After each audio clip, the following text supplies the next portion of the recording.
Alright. Making sure the mic works. Looks like it's working on OBS. Alright.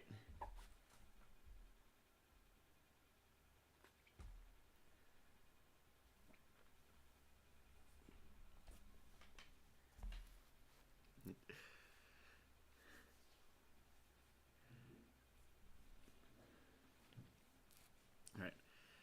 Hello, Wolfpack! We're back, and we're surprising you with another tier list. We're gonna be ranking all of the Tim Burton movies. Yeah, we got all of Tim Burton's projects, including some he just produced and not fully made. So, Tim Burton is a director who's always been one of my heroes. He was a huge influence to me. I used to love this guy, admired all his work, love his gothic atmosphere. A lot of his movies were smash hits, and unfortunately, some are big bombs. Some of them failed. Tim Burton used to be one of my favorite creators, not so much anymore, because somewhere along the line he lost his way. But I still have a lot of movies I admire from him, mostly from his early days, so we might find where he went wrong.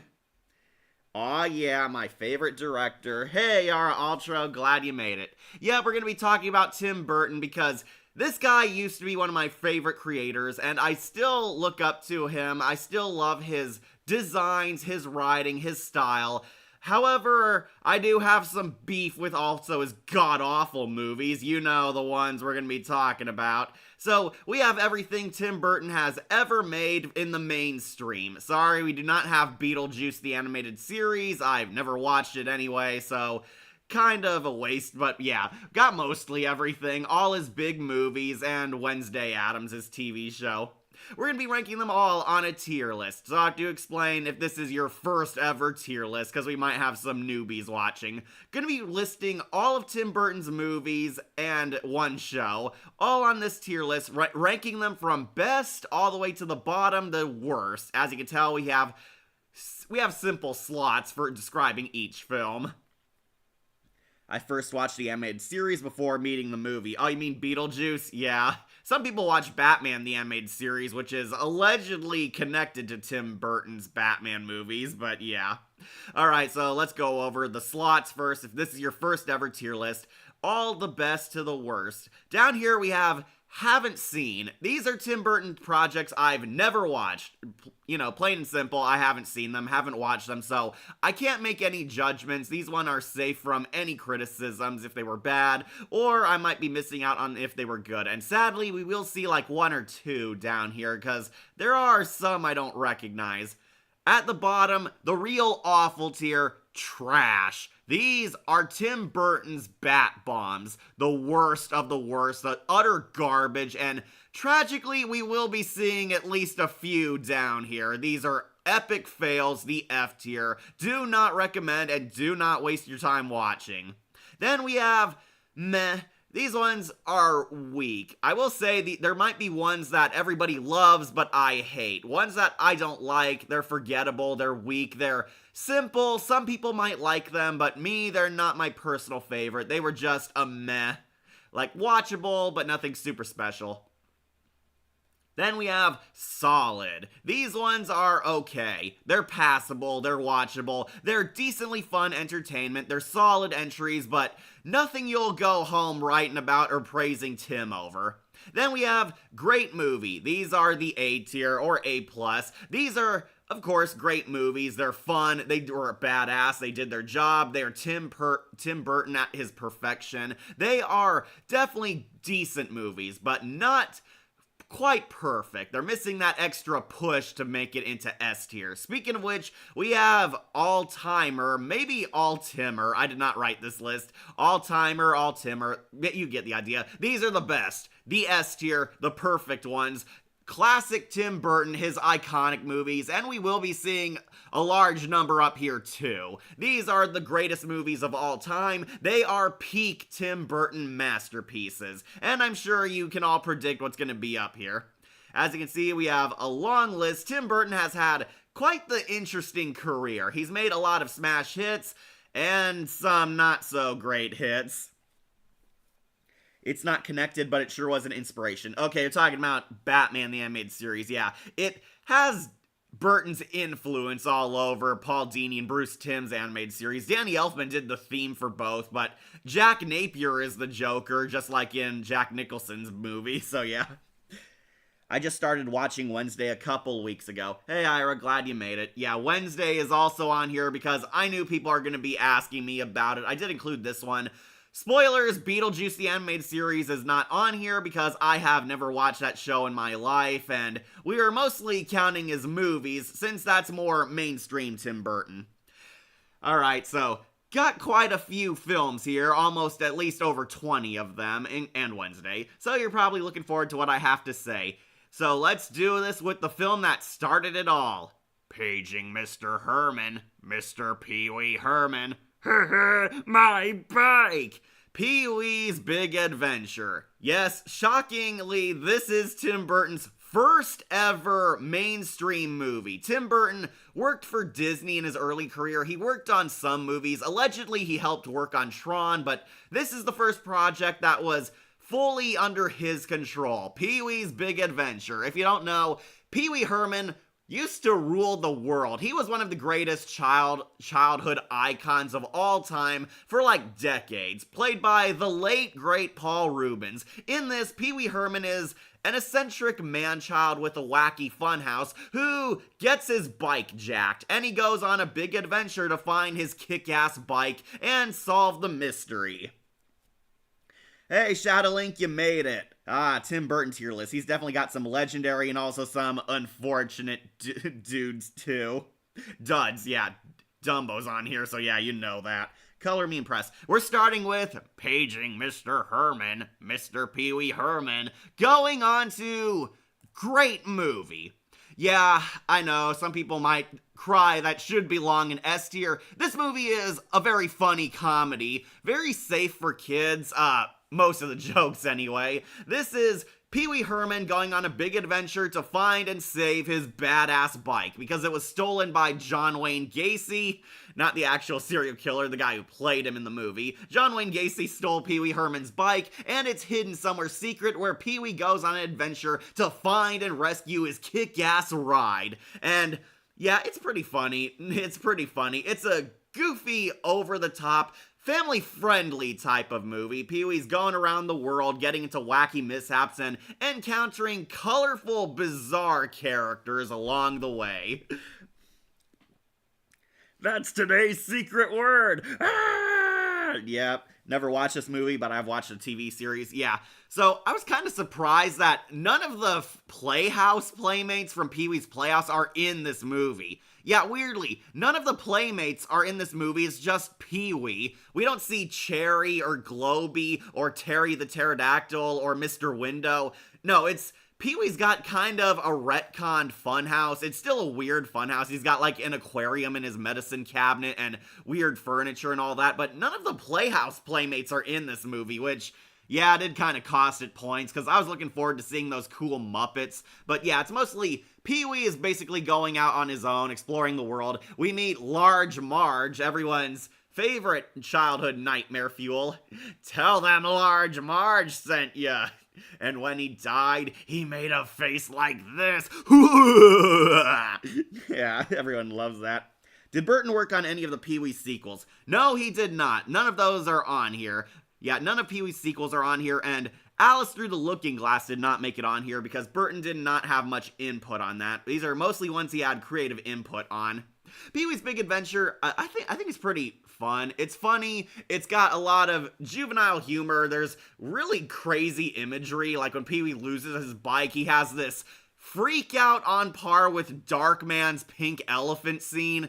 If you watch Darkman, you know what I'm talking about, where Liam Neeson's freaking out. Pee-wee has a freak out like that when he loses his bike, and there's these weird cyborg clowns and all these wacky imagery, and Pee-wee's having a meltdown as he lost his bike. He beats up John Wayne Gacy, nearly drowns him in his bathtub.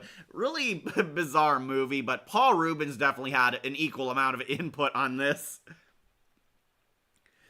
So, yeah, some people might not remember, but Burton did work on Pee-wee's Big Adventure, and I think it's pretty fun. Paul Reubens definitely owns it, and he's having a ton of fun in this. Pee-wee's going on wacky misadventures, hopping trains, climbing dinosaur statues. We see some famous and obscure landmarks. Pee-wee's hitchhiking, meets ghosts and wacky characters, a lot of bizarre child-friendly hijinks happen, and of course, as you can guess, he finds the bike and defeats John Wayne Gacy, and he saves a burning pet shop. Paul Reubens was actually afraid of snakes, so Pee-wee's fear of saving the snakes as he's carrying them out of the pet shop was actually genuine fear on his part. But yeah, Pee-wee's Big Adventure, not one of the S tiers to me. It is just a dumb fun movie. It is a great film and definitely a good strong step for Tim Burton's early career. Alright, time to get to one you all really want to see. Tim Burton's Beetlejuice. Say his name 3 times and he'll appear. Wasn't Large Marge the name of a Simpsons episode where Marge gets big knockers? Yeah, that was. Alright, Beetlejuice. Beetlejuice. Beetle breakfast going into all-timer. Yeah, of course it is. This is a legendary dark comedy. This one, everyone knows this is Tim Burton completely unfiltered. Beetlejuice is a hilarious dark comedy movie. Michael Keaton absolutely owns this role, and it put Winona Ryder on the map. It's showtime. Hi, Fatal Waffle, glad you made it. Insert Fizzerali quote here. Yeah, the guy who played Beetlejuice from the stage play is in Hell of a Boss and Hazbin Hotel. Here, Michael Keaton is Beetlejuice. So, for those of you who don't know, Beetlejuice is another weird dark comedy. Basically, it's about ghosts and poltergeists and the afterlife. A couple, played by Alec Baldwin and Gina Davis, tragically die when a dog runs them over, and they become ghosts haunting their house. And there's apparently a rule that they have to stay in their house and haunt it. In the afterlife, it's like the DMV. Ghosts have jobs. Your life isn't actually over if your death was kind of like in vain, kind of a tragic demise, untimely deaths. They're assigned to haunt this house and keep other people out. However, Winona Ryder and her wacky millionaire family move in, and they want to turn the haunted house into like an amusement park type of deal. So to get rid of them and stop them from taking over their house, they hire Beetlejuice, a professional poltergeist, basically. However, Beetlejuice has his own sinister plans to escape from his afterlife. Thought I'd stop by since I got time. Hey, just some random guy. Though I know it should be wary, still I venture someplace scary. Ghostly haunting, I turn loose. Beetlejuice, Beetlejuice, Beetlejuice. Fun fact, BJ's line on the model was an ad-libbed. Alright, and the crotch grab and all. Hey, nice fucking model! Yeah, that was classic. Michael Keaton plays Beetlejuice, and Beetlejuice is pretty much a ghost clown. He wears like a goofy suit, he's hyperactive, he's weird, he's pervy, and he uses his powers basically for his own entertainment. Beetlejuice is kind of like the Joker, honestly, but has some higher-end goals. Michael Keaton knocks it out of the park. Beetlejuice is basically the villain of the movie. He pretends he's helping Alec Baldwin and Gina Davis, helping them get rid of the people moving into their house, helping them sort out their lives, but ultimately secretly using them because he wants to escape from the afterlife and no longer be bound by the rules of the dead. Still can't believe it got a PG rating. Yeah, Burton got away with a lot in this movie. Oh, come on, Alex Brightman would have worked in the sequel. He would have, but apparently people wanted Michael Keaton, even though he's like in his 70s. But Keaton still got it. I heard he was pretty good in the sequel.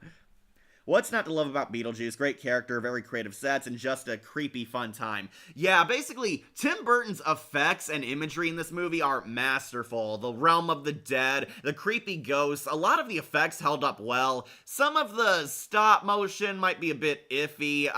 When I say that, I mean some of those art exhibits, like the weird claw hand in that bonsai tree, did look kind of fake. The sandworms, very creepy, always scared me as a kid, where they can't leave the house. If ghosts try to leave their haunted area, they're teleported to Jupiter, where these giant Muppet sandworms basically live, kind of Dune style, and they can eat ghosts, apparently. Sandworms are very creepy, but also kind of goofy because you boop them on the nose and they cry, but yeah. Attention Kmart shoppers! Yeah, Beetlejuice, really kick-ass. Isn't the title character hardly in the movie, like little screen time? Yeah, if you watch the movie, Beetlejuice is in it for like under half an hour, and yes, this movie is 2 hours long, which is kind of jarring. I would argue Winona Ryder is the real main character because she undergoes kind of like a crisis. It's implied she's suicidal, at least as far as a PG family picture can go. She's hates the living, she hates her parents, she doesn't like her life, she gets along well with Alec Baldwin and Gina Davis, who are ghosts, and is seduced to the dark side thanks to Beetlejuice mechanizations. Though the less we talk about the god-awfulness LJN movie license game, the better. Yeah, angry video game nerd. Hey, have you been to Saturn? I've been to Saturn. Those sandworms, am I right? Learn to throw your voice, fool your friends, fun at parties. Yeah, that's fun. The Beetlejuice character is definitely fun. He's kind of this omnipotent ghost-like being. This is the character Carl Nave from the trilogy was based off of, basically. And yeah, Michael Keaton owns the role. It's one of his funniest bits ever. Beetlejuice is a creepy weirdo, but a funny creepy weirdo. Basically, we find out he's trying to use the family. He tries to marry Winona Ryder, which, yeah, very sketchy and sus, but yeah, that was a funny scene. I like where he's getting like a wedding ring and he pulls out like his dead wife's hand. Don't worry, baby, she means nothing to me, she's gone. Very funny.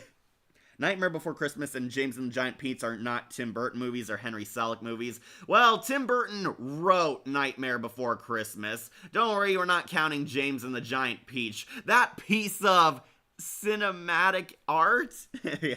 Yeah, I love the critic.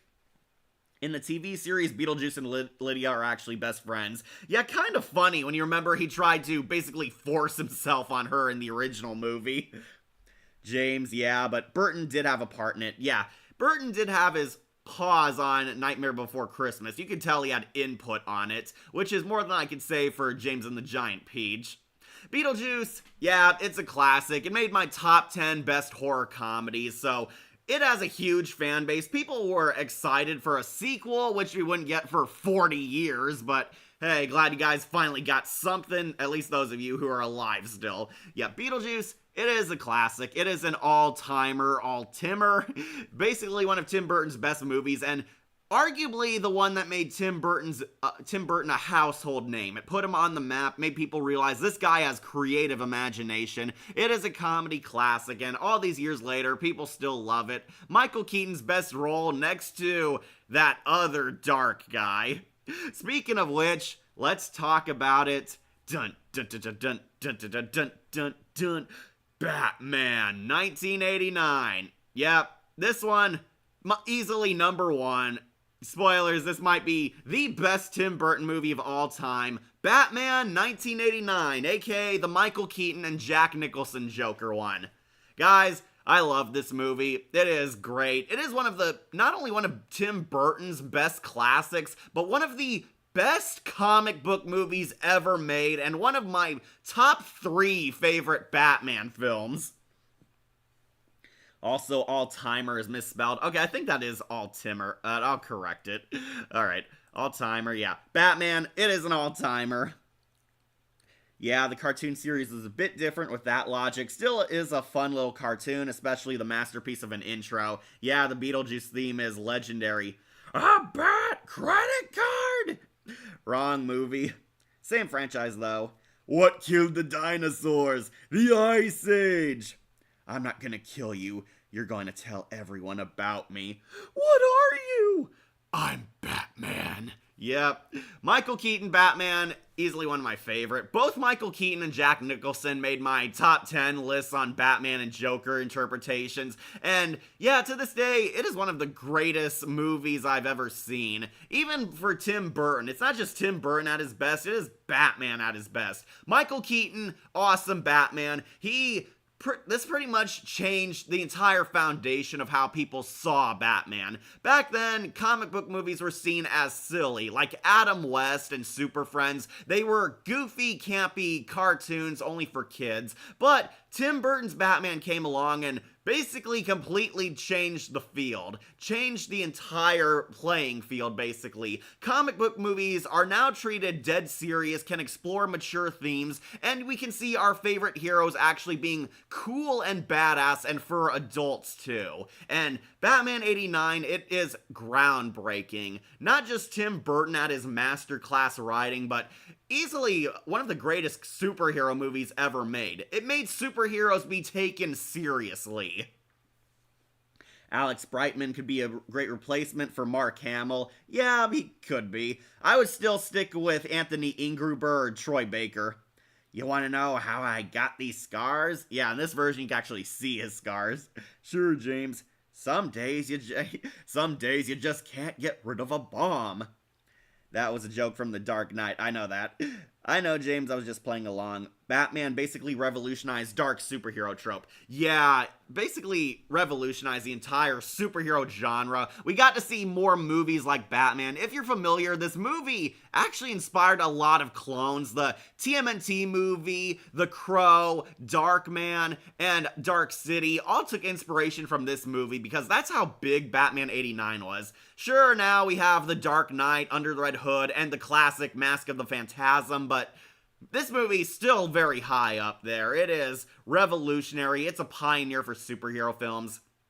So, if you don't know, basically it's introducing Batman, but with his dark origins. We see the start of Batman, it's Batman Year 2, kind of, and the origin of the Joker, and how Batman and the Joker become the greatest rivalry of Gotham City. Basically, classic comic book tale, hero fights villain. The Joker is so hilarious in this movie. Jack Nicholson is iconic. Arguably, Jack Nicholson is better than Michael Keaton because, one, he's funny, and two, he's on screen for a lot because the Joker is a total showman. He is a clown. Jack Nicholson is having the time of his life, and he masterfully goes back and forth from goofy clown to scary psycho. The Joker in this is my second favorite Joker, behind Mark Hamill, of course, but Jack Nicholson, still the best live-action Joker we ever had, because he's actually like the comic book character. Plus, let's not forget Bob. You are my number one guy.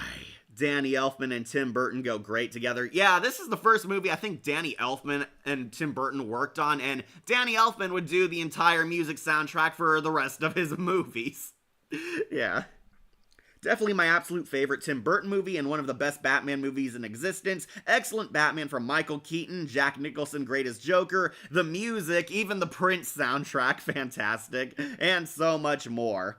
I cannot believe how good the movie is. Yes, this honestly might be the number one Tim Burton movie because I love it. I'm a huge Batman fan, and I love Tim Burton's movies, and of course, the two went very well together. This is also the first Batman movie where we actually got the Joker's origin. We see the Joker fall into the acid chemicals and basically become the psycho clown we know and fear. Jack Nicholson has the killing joke fight with the Dark Knight. He falls into the acid, and he reinvents himself as the clown prince of crime. And yeah, Jack Nicholson, easily one of my favorite Jokers. He is funny, he is scary, he has all the goofy comic book weaponry. There's a little of Cesar Romero mixed in there with his goofy laughs. Basically, the Joker is envious that the Dark Knight is hogging his spotlight. The Joker wants to become the number one face of fear in Gotham. He wants people to know his name. He wants to paint the town red with blood, make sure people know and remember him and fear his power. He took over the mafia. He killed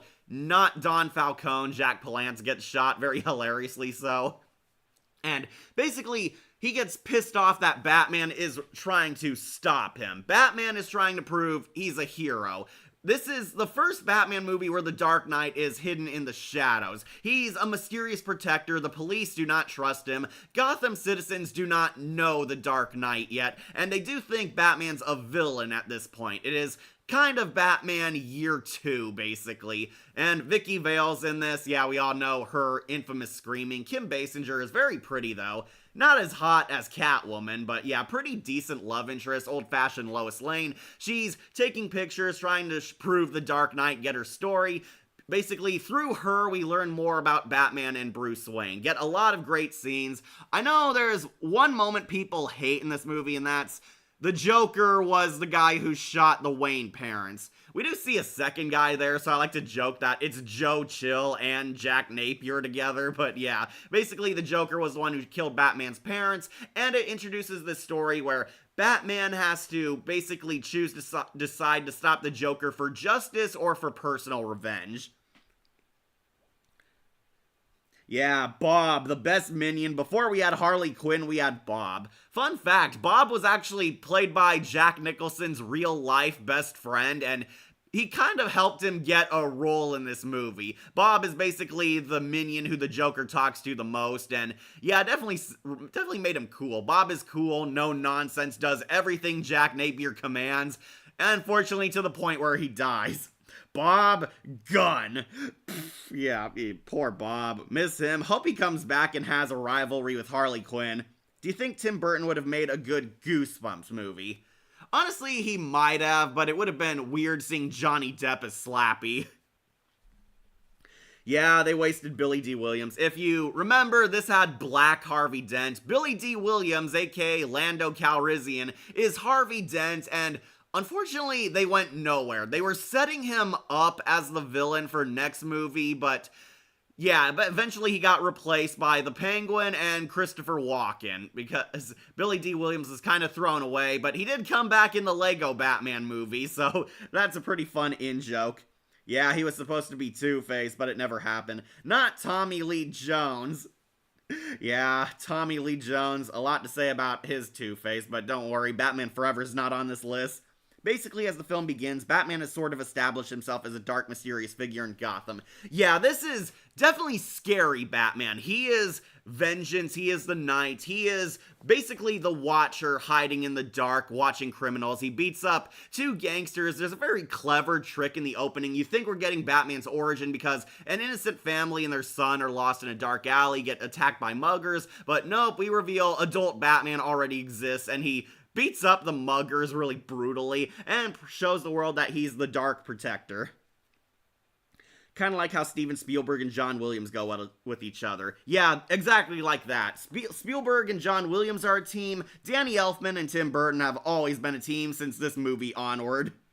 Also, how many times have you seen villains falling from some angle? Angry Video Game Nerd complained about that in his rant on TMNT 3. Yeah, if you don't know, the Joker dies a dark yet satisfying death where he's like attached to like this gargoyle. Batman grapples him. He technically doesn't kill him, but he doesn't have to save him. Joker gets tied to a gargoyle. They're fighting like on a tower, but instead of landing the helicopter, the Joker slowly but falls off the chopper, dragged by this gargoyle, where he dies, and we find out he was a robot.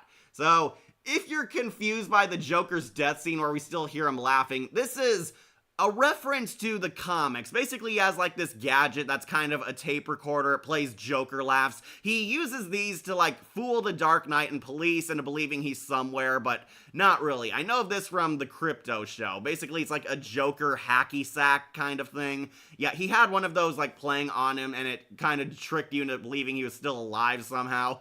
No, it's one of his goofy gadgets. Joe Chill is basically Gotham's version of Joe Cool. Oh, alright, read that one. Harley's better. Yeah, but Bob was cool. Bob was the efficient minion. He was no nonsense, very serious. Tom Kenny's Uncle Howie could be a better Slappy. Yeah, he probably could. Maybe the makeup for Two-Face could have been hard to do, even for Burton. Yeah, admittedly, Two-Face's burnt flesh would have been hard. This was pre-CGI, so digital effects were not very good back then. It probably would have made him look like half Large Marge. I just showed, and I missed the first two, so here's my input. We all know the infamous Large Marge scene that gave us nightmares for a while, and I used to have them, but I overcame it. Well, at least we'll get a better Two-Face in The Dark Knight. Batman 1989 or Returns? Oh, just some random guy. You're asking the wrong guy because I do not like Batman Returns. I love Batman 1989. Anyways, to wrap up, this film's a classic, it is legendary, and this might be the #1 Tim Burton movie for me of all time because I love it that gosh darn much. It is a superhero classic, it made Batman serious, Michael Keaton and Jack Nicholson are legendary icons, and this film made me a solid fan of Tim Burton for years, until later when he would break that. So yeah, you get the idea, it's still a classic, all-timer. And speaking of which, let's talk about Tim Burton's most depressing movie, Edward Scissorhands. So, we do have a generation who does not know this movie very well. Edward Scissorhands is kind of a coming-of-age fantasy story, a realistic fantasy, and the first movie where Johnny Depp and Tim Burton form their alliance. Johnny Depp, love him, very great acting. This is his first Tim Burton movie, and as you can tell, it won't be his last because he would be on with Tim Burton for years to come. Edward Scissorhands, this might upset some people, but going on to great movie. Yeah, don't get me wrong, I like this movie, but I do not see it as one of my top favorite Tim Burton movies.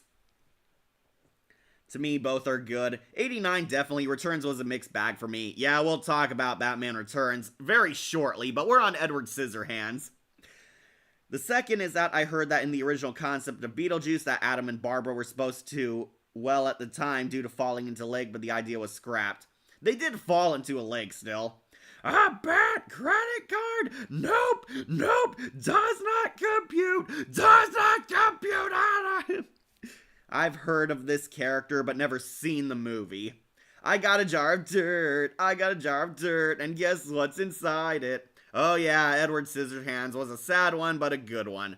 Okay, so Edward Scissorhands is basically this science experiment. He was created by Vincent Price. This was tragically the late, great Vincent Price's last movie ever filmed, and appropriately, it was with his #1 fanboy, Tim Burton. Tim Burton had always wanted to do a movie with Vincent Price, and he did do some projects with him. This was Vincent Price's last role. Vincent Price plays this sketchy, scatterbrained, mad scientist who wants a son of his own. He's a master genius inventor. He invented robots, does good with science, and he creates or recreates one of his robots into a real boy, which is Edward Scissorhands. Edward Scissorhands, played by Johnny Depp, basically this social outcast. He's kind of this sad, shy, gothic weirdo. People are afraid of him because he has basically daggers for hands. That's why he's called Scissorhands. He has daggers for hands because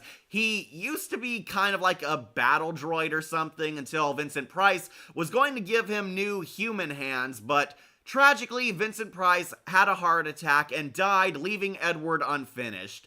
Edward Scissorhands is discovered by this traveling salesman, and basically she kind of adopts him, realizes that he's a sad, scared little boy, and takes him to her family down in the suburbs. Yeah, Tim Burton basically based this off of his childhood, how he felt like a teen outcast, and Edward Scissorhands is kind of this audience surrogate who knows what it feels like to be outcasted and seen as a freak by society, but he just wants to feel love and fit in.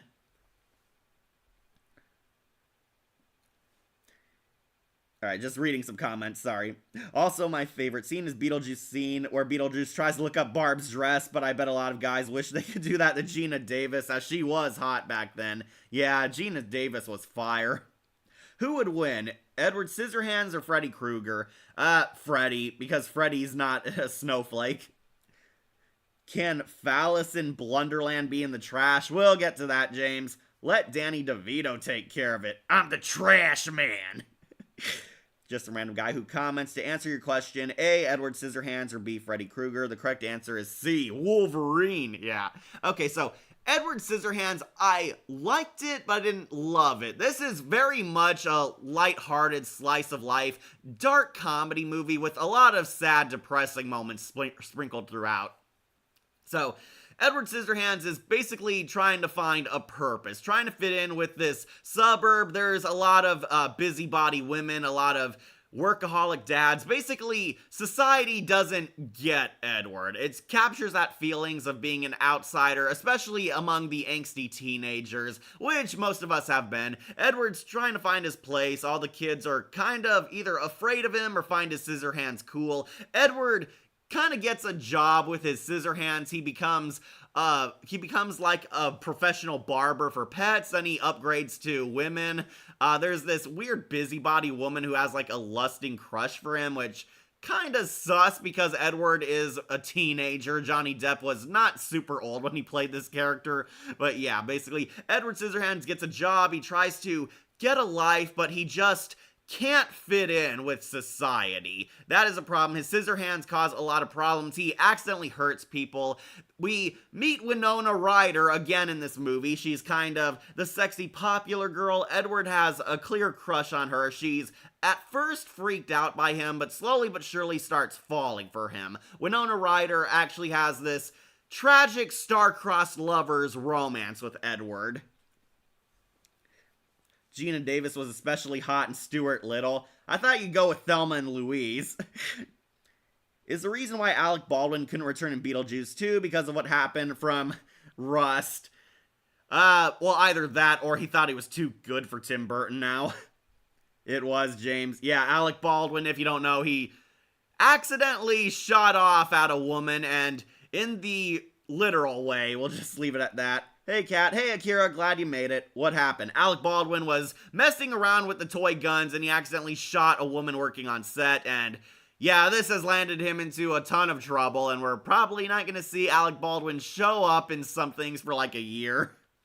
So, Tim Burton. Yep, we're on Edward Scissorhands. Don't worry, none in the trash folder yet, but we'll be getting there. Anyways, Edward Scissorhands, he has this romance with Winona Ryder. However, Winona Ryder's boyfriend is this idiot bully douchey jock who basically takes advantage of Edward, tries to use him to break into his parents' house to steal stuff. However, Edward takes the fall for it. He falls into like prison, and basically everyone starts turning against Edward. They suspect he's a bad egg, but Winona Ryder knows he's a good guy and slowly but surely falls in love with him. Edward Scissorhands finds a new talent, basically shaving ice and creating snow. They live in California, I believe, and yeah, it's never snowed here until Edward showed up. It is part fantasy. When I say part fantasy, it goes for like a Life is Strange or Twin Peaks style fantasy. So, Beetlejuice 2, but speaking of Alec Baldwin, have you seen Thomas the Magic Railroad? Unfortunately, yes. So, no Boss Baby 3, probably not for a while, Akira.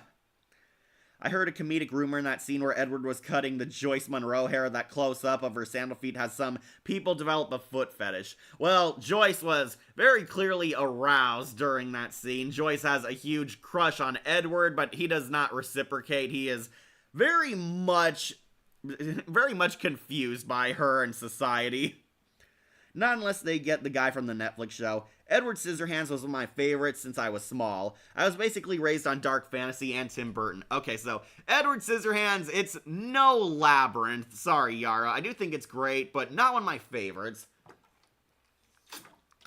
And this is why it lost points. This movie is kind of mean-spirited and kind of depressing. There's a lot of jokes at Edward's suspense. It's almost like Ed, Edd and Eddy, but without the comedy aspect.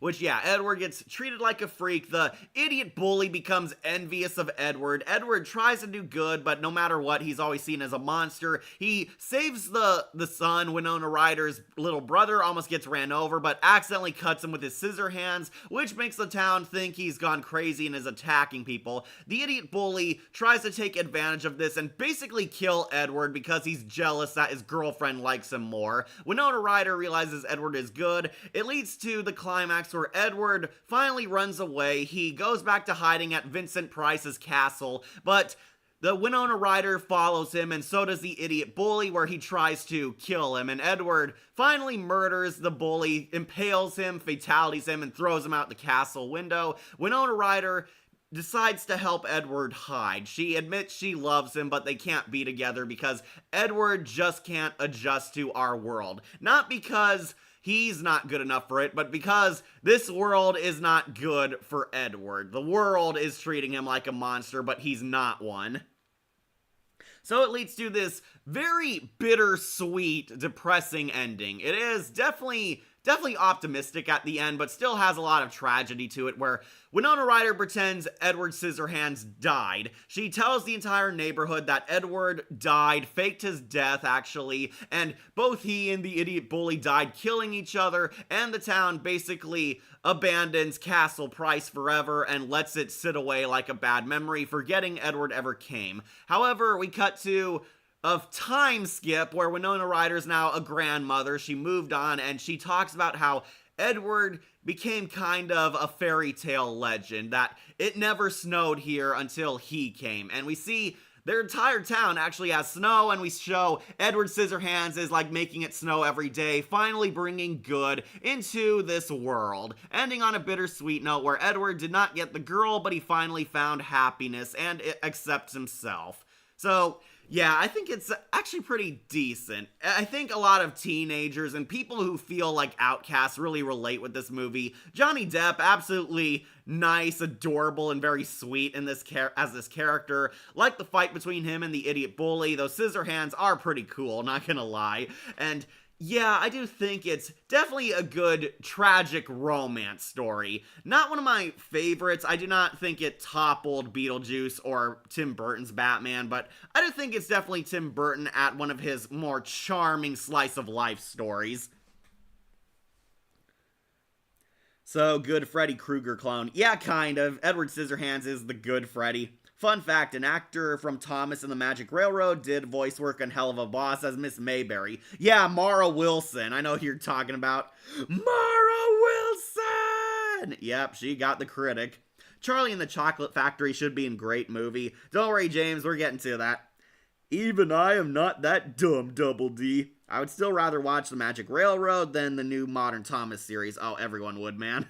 I pray it won't get remade where the idiot bully gets a tragic backstory. Yeah, because he doesn't deserve one. Same dude. It's a bittersweet ending indeed, and showed me very early how mob mentality and paranoia suck. Yeah, this one definitely captured the spirit of being alone, but mercifully, Edward does get a happy ending where he still brings happiness to town despite it rejecting him. So, yeah, definitely a great movie. It will probably be up top of the greats, but yeah, I would recommend it. It is not one of Tim Burton's best, but it's definitely an enjoyable tragic romance. I'll leave it at that. Definitely a fairy tale worth reading. Oh boy. Now we're at the sequel, Batman Returns. Alright. Time to upset a lot of people. I do not like Batman Returns. It's going on meh. Alright, so not the worst movie I've ever seen. It's not even on my most hated comic book movies, but I did not like it as much as the first one. Batman Returns, it's a mess. It might fall in bronze icon territory from me. There are good moments in this movie, but I do not get what people say when they claim it's one of Tim Burton's best movies and the best Batman movie ever. Fully disagree there. A Bat credit card? That looked like Squidward in angry mob form. Mara Wilson, aka Matilda, another one of my faves. Too bad Tim Burton didn't work on that, Yara. But maybe the abuser would have been Helena Bonham Carter. There's an Edward Scissorhands commercial parody for a car commercial starring Timothy Chalamet. Well, Timothy does look like Johnny Depp. A Bat credit card? There's plenty to like and plenty to dislike about Batman Returns. It's definitely conflicting. I think I might have skipped this one right to forever because I only watched it when I was older. Yeah, so my favorite Batman movies from the Burton-Schumacher timeline are Batman 89, and I do love Batman Forever, but Batman Returns, it's a mixed bag. There are some things that are good, and there are some things that are absolutely dreadful. Number one, I do not like Christopher Walken in this movie. I know that's gonna piss off a lot of people because, what, you don't like Christopher Walken? He's the best part of everything. Yeah, I never grew up with the Walken hype, so him being in something didn't automatically make it great in my eyes. But yeah, Max Schreck is one of the worst villains of this entire franchise. Max Schreck, Christopher Walken did not take this movie seriously at all. He is goofy. Frankly, Mr. Mayor, I cringe. Yeah, he's not very good. And there's a scene where Christopher Walken is talking to a monkey to get him the keys to his cage. This is supposed to be the dark, serious Batman. Oh yeah, that's another thing. People call this the darkest Batman movie ever. Bro, this movie has a lot of goofy-ass one-liners and puns, circus people getting comedically beat up by Batman, including Batman shoving dynamite in a guy's pants, and Penguin in his underwear riding a rubber duckmobile. This is the serious Batman? It's like, say what you will about Batman Forever, but that at least knew what it was trying to be. Here, there is a lot of mood whiplash. We get dark gothic scenes, and then goofy campy scenes right out of Adam West's Batman. Michael Keaton, definitely still good in this movie. I do like him. Michelle Pfeiffer's Catwoman, I do think is good, but she is not one of my all-time favorites. She did make my list because I do think Michelle Pfeiffer, she's hot, she kicks ass. Her Selena definitely had her charming moments, but some weird moments too. Special moments when she eats a bird and when she has her woman meltdown in her apartment. That scene was too goofy for me. Batman Robin is a guilty pleasure for me. That is understandable, Ira. It is so bad it's good, but in all seriousness, it is a garbage Batman movie. Michael Keaton's still great as Batman, at least. Yeah, he is cool in this. Did somebody say fish? I haven't been fed all day. Eat floor. High fiber. Yeah, that goofy, but Michael Keaton really owned that line. So Batman is cool in this. Basically, Gotham is now being attacked at Christmas time by the Penguin, Catwoman, and unfortunately Max Schreck. Batman has 3 villains in this, and basically it is kind of, the theme is identity and morality. Batman and Catwoman basically question who you really are. Are you a bad person or are you a good person who wants to do justice? Batman is struggling with his identity as both the Dark Knight and Bruce Wayne. Catwoman has a psychotic meltdown because Max Schreck almost murders her, where she comes back to life or was possibly never dead, depending on what interpretation you go for. And Penguin is trying to find himself. We get a copy of Edward Scissorhands, but with a bad guy. He's trying to fit in with society. Penguin wants to be accepted. He was abandoned by his parents, Mr. Pee Wee Herman. They threw him down the sewer where he was adopted in a zoo by penguins. I guess the zookeeper never noticed them raising a child, where he became kind of a mutant freak. So, Penguin wants to become the ruler of Gotham. He goes from wanting to be accepted into wanting to take over the city. He runs for mayor. Oddly, Harvey Dent is completely missing from this movie. It would have made sense if he was in it, but no. A lot of tape and a little patience make all the difference. Never leave the cave without it. A back credit card. Batman, okay, read that one. Also, Batman Returns is dark, like the 80s is so dark for kids, like the nose rip. Yeah, Penguin eats like a reporter's like nose off. Really gruesome scene. And that's kind of my problem. There's several dark WTF R-rated moments, but there's also really goofy hijinks.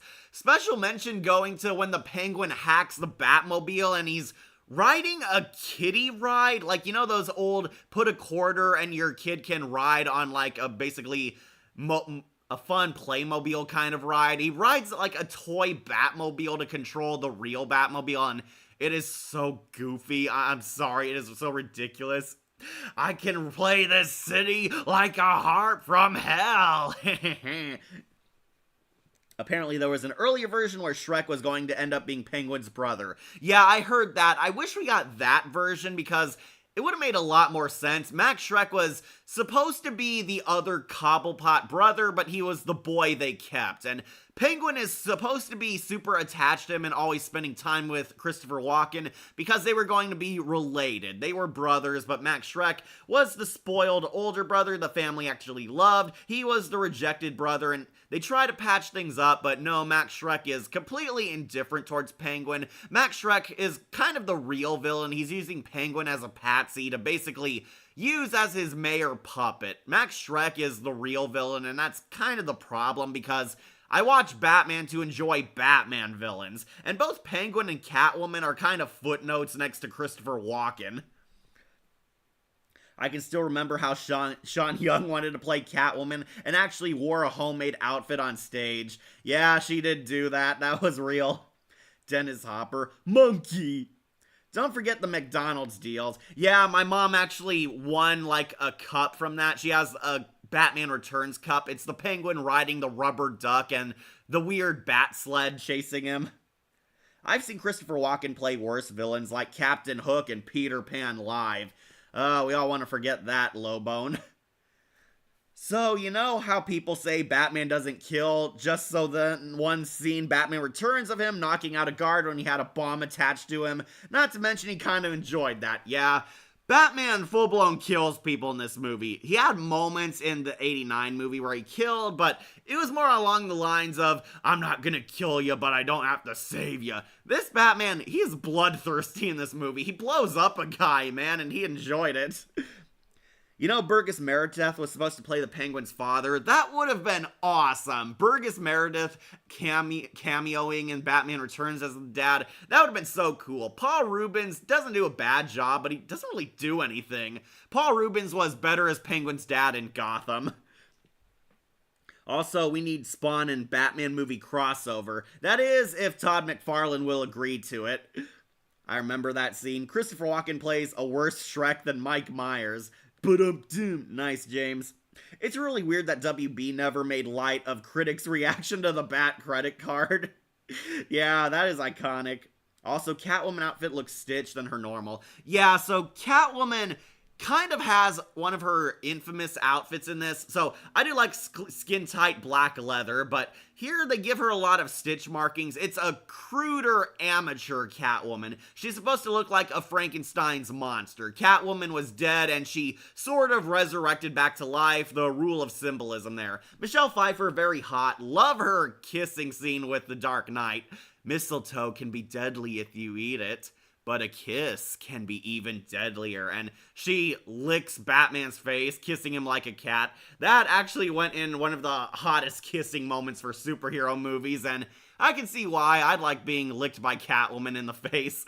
That is pretty hot. And yeah, Catwoman kind of goes for an identity crisis. She struggles knowing who she is, if she's an evil villainess, or if she's still the same Selina who just wanted happiness in her life. And she has this romance with Bruce, and they are a match made in heaven because Batman and Catwoman very much alike.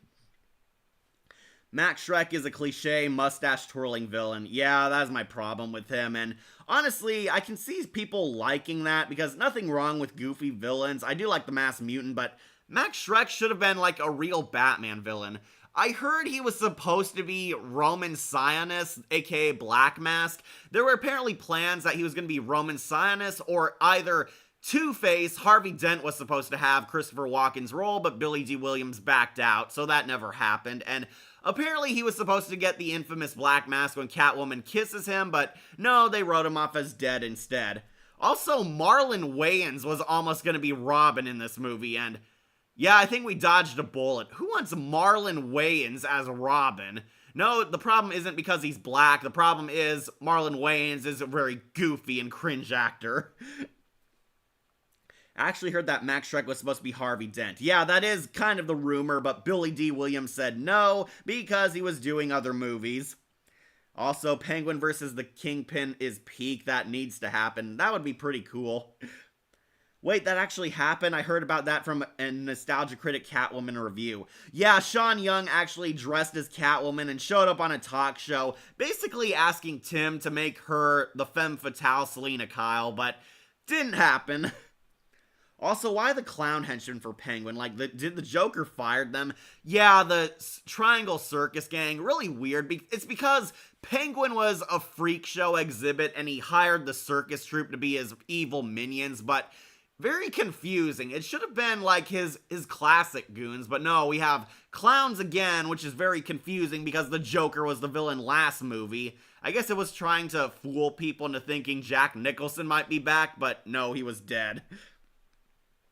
Kind of my least favorite Catwoman costume-wise. I don't like Anne Hathaway's outfit all that much. It's kind of a watered-down Julie Newmar look. Can someone please explain to me about this bad credit card? Please explain to me where it came from. Someone tell me. Also, I hope you see Ghost Rider vs. Spawn after stream. I do too. I'm really looking forward to that one. The Penguin's father is Pee-wee after his show got canceled. Nope, no, just no. Yeah, that credit card. So, to all of you who tell me Batman Returns is dead serious, well, try to explain this. Penguin's ultimate plan is he gets rejected by society, loses as mayor, and decides to get back at Gotham with, I kid you not, suicide bomber penguins. Yes, suicide bomber penguins. Penguin has an army of penguins from the zoo, which he took care of, and he attaches bombs and rockets on their backs and sends them out into Gotham, Lego Batman style, and they're supposed to blow up the entire city. This is the serious Batman movie all of y'all praise. Suicide bomber penguins. Yeah, basically, Penguin tries to kill all the firstborn children of Gotham. Penguin killing kids? Isn't that a little Actually, no, it's a lot of Penguin's plans, like, really change very fast in this movie. He runs for mayor, he fails. He tries to kill the Batman, he fails. He tries to kill all the firstborn children of Gotham because Moses metaphor. He epic fails, so he decides, screw it, I'm gonna blow up all of Gotham City. He sends penguins with suicide bombs attached to them all across the city, and of course, the Dark Knight tries to interfere. Penguin took Max Schreck hostage and is using him as like a bargaining chip to not stop him, but Batman and Catwoman arrive on the scene. They fight in a weird reverse psychology method. He lures the penguins all the way back to the zoo and tricks Penguin into activating them, where they blow up the entire Arctic exhibit, and Penguin dies with a Disney villain death of falling, letting gravity do the work. Don't forget the Penguin's funeral. Yeah, that scene made me laugh so hard. The penguins give the Oswald a penguin funeral. They drag Danny DeVito's fat ass all the way into the sea and push him out to lay him to rest, and that is a goofy ass scene. I'm sorry. People call this a tragic movie. That made me laugh so hard. Well, no real life penguins died on set. Yeah, don't worry. The penguins that got killed were all Muppets. I agree, that joke is getting annoying. Bat credit card, Linkara killed the joke. I'm serious, tell me where that gag came from. Nostalgia critic. Catacaris joke. Aw, that's nice. Hi, my name is Bobby Sponge. Do you want big fish? Then come on down to Big Fish. Big Fish, we have fish. Yeah, that definitely was silly. Yeah, sorry, the penguin's funeral scene, it is goofy. It made me laugh so hard, and it's supposed to be a sad moment. That penguin dies with his family, giving him final rest. But it's not over yet. Catwoman shows up and ambushes Max Schreck as he tries to get away thanks to the monkey helping him. But yeah, basically she holds Max Schreck hostage and wants to kill him because he tried to kill her. And Batman confronts Catwoman for the final time. I do like Batman and Catwoman's tragic romance in this. There are a lot of good moments between them. Unfortunately, it's eclipsed by the Penguin's goofy plots. But yeah, they have their final confrontation and unmask each other. Batman shows his face, revealing that he's Batman. Bruce Wayne, why are you dressed up like Batman? Because he is Batman, you moron. So, eventually, Catwoman, of course, rejects Bruce's offer to turn good and let her revenge go. So Batman gets capped by Walken, but stupidly doesn't shoot him in the head. He shot him in the bulletproof armor, of course. And Catwoman has her weird 9 lives scene. I went over this in my Catwoman tier, but if you don't know, Max Shrek like shoots her multiple times, and Selina literally has 9 lives. It's very weird. She's like a magic cat warrior. It's not well explained and not accurate to Catwoman at all. Gets shot multiple times and uses a taser to basically fry them both. She gives him like a deadly kiss, and they both electrocute together, where Selina disappears and Max Shrek gets burned to a crisp. But as Batman saves the day, but it ends on kind of a downer note. Basically, Batman did not get the girl, he saved the day, but all the villains died horribly. Gotham is safe, but Bruce is alone once more, realizing that the Caped Crusader's life is going to be filled with a lot of unhappiness. He thinks he sees Selina. We see a Catwoman's shadow moving down an alley, but she only finds her pet cat. I assume it's Isis, because that was the cat Catwoman had all around her. But yeah, he adopts Isis and basically ends on a bittersweet note where he still has faith that Selina's out there and can change good, where we end on Catwoman looking at the bat signal for a spin-off that never happened and became Halle Berry's Catwoman. To me, the funeral moment scene showed an emotional moment. Yeah, I know it's supposed to be an emotional moment, but one, it's so funny, man. The penguin Muppets carrying Danny DeVito's fat ass out into the sea just made me laugh, and yeah, it was more silly than emotional. Like, why black blood for Penguin? Like he's not Krona from Soul Calibur. I believe he fell in, like, mutated water. Max Shrek is, like, polluting the water, and that's how he became a mutant. The only part of Max Shrek is where he got scared when he thought Penguin shot him, but learns they were blanks. Yeah, I thought he kind of missed on purpose.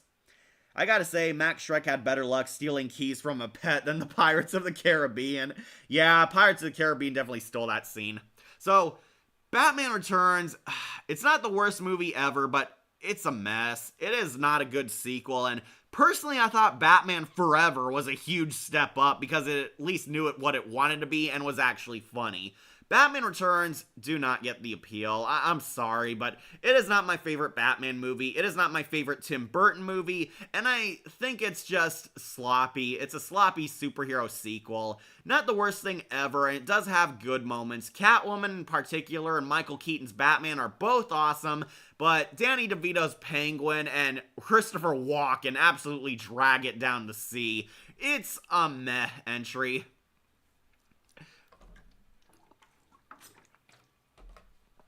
Alright, so let's talk about Ed Wood, which I haven't seen. Yeah, sorry, I have not seen Ed Wood.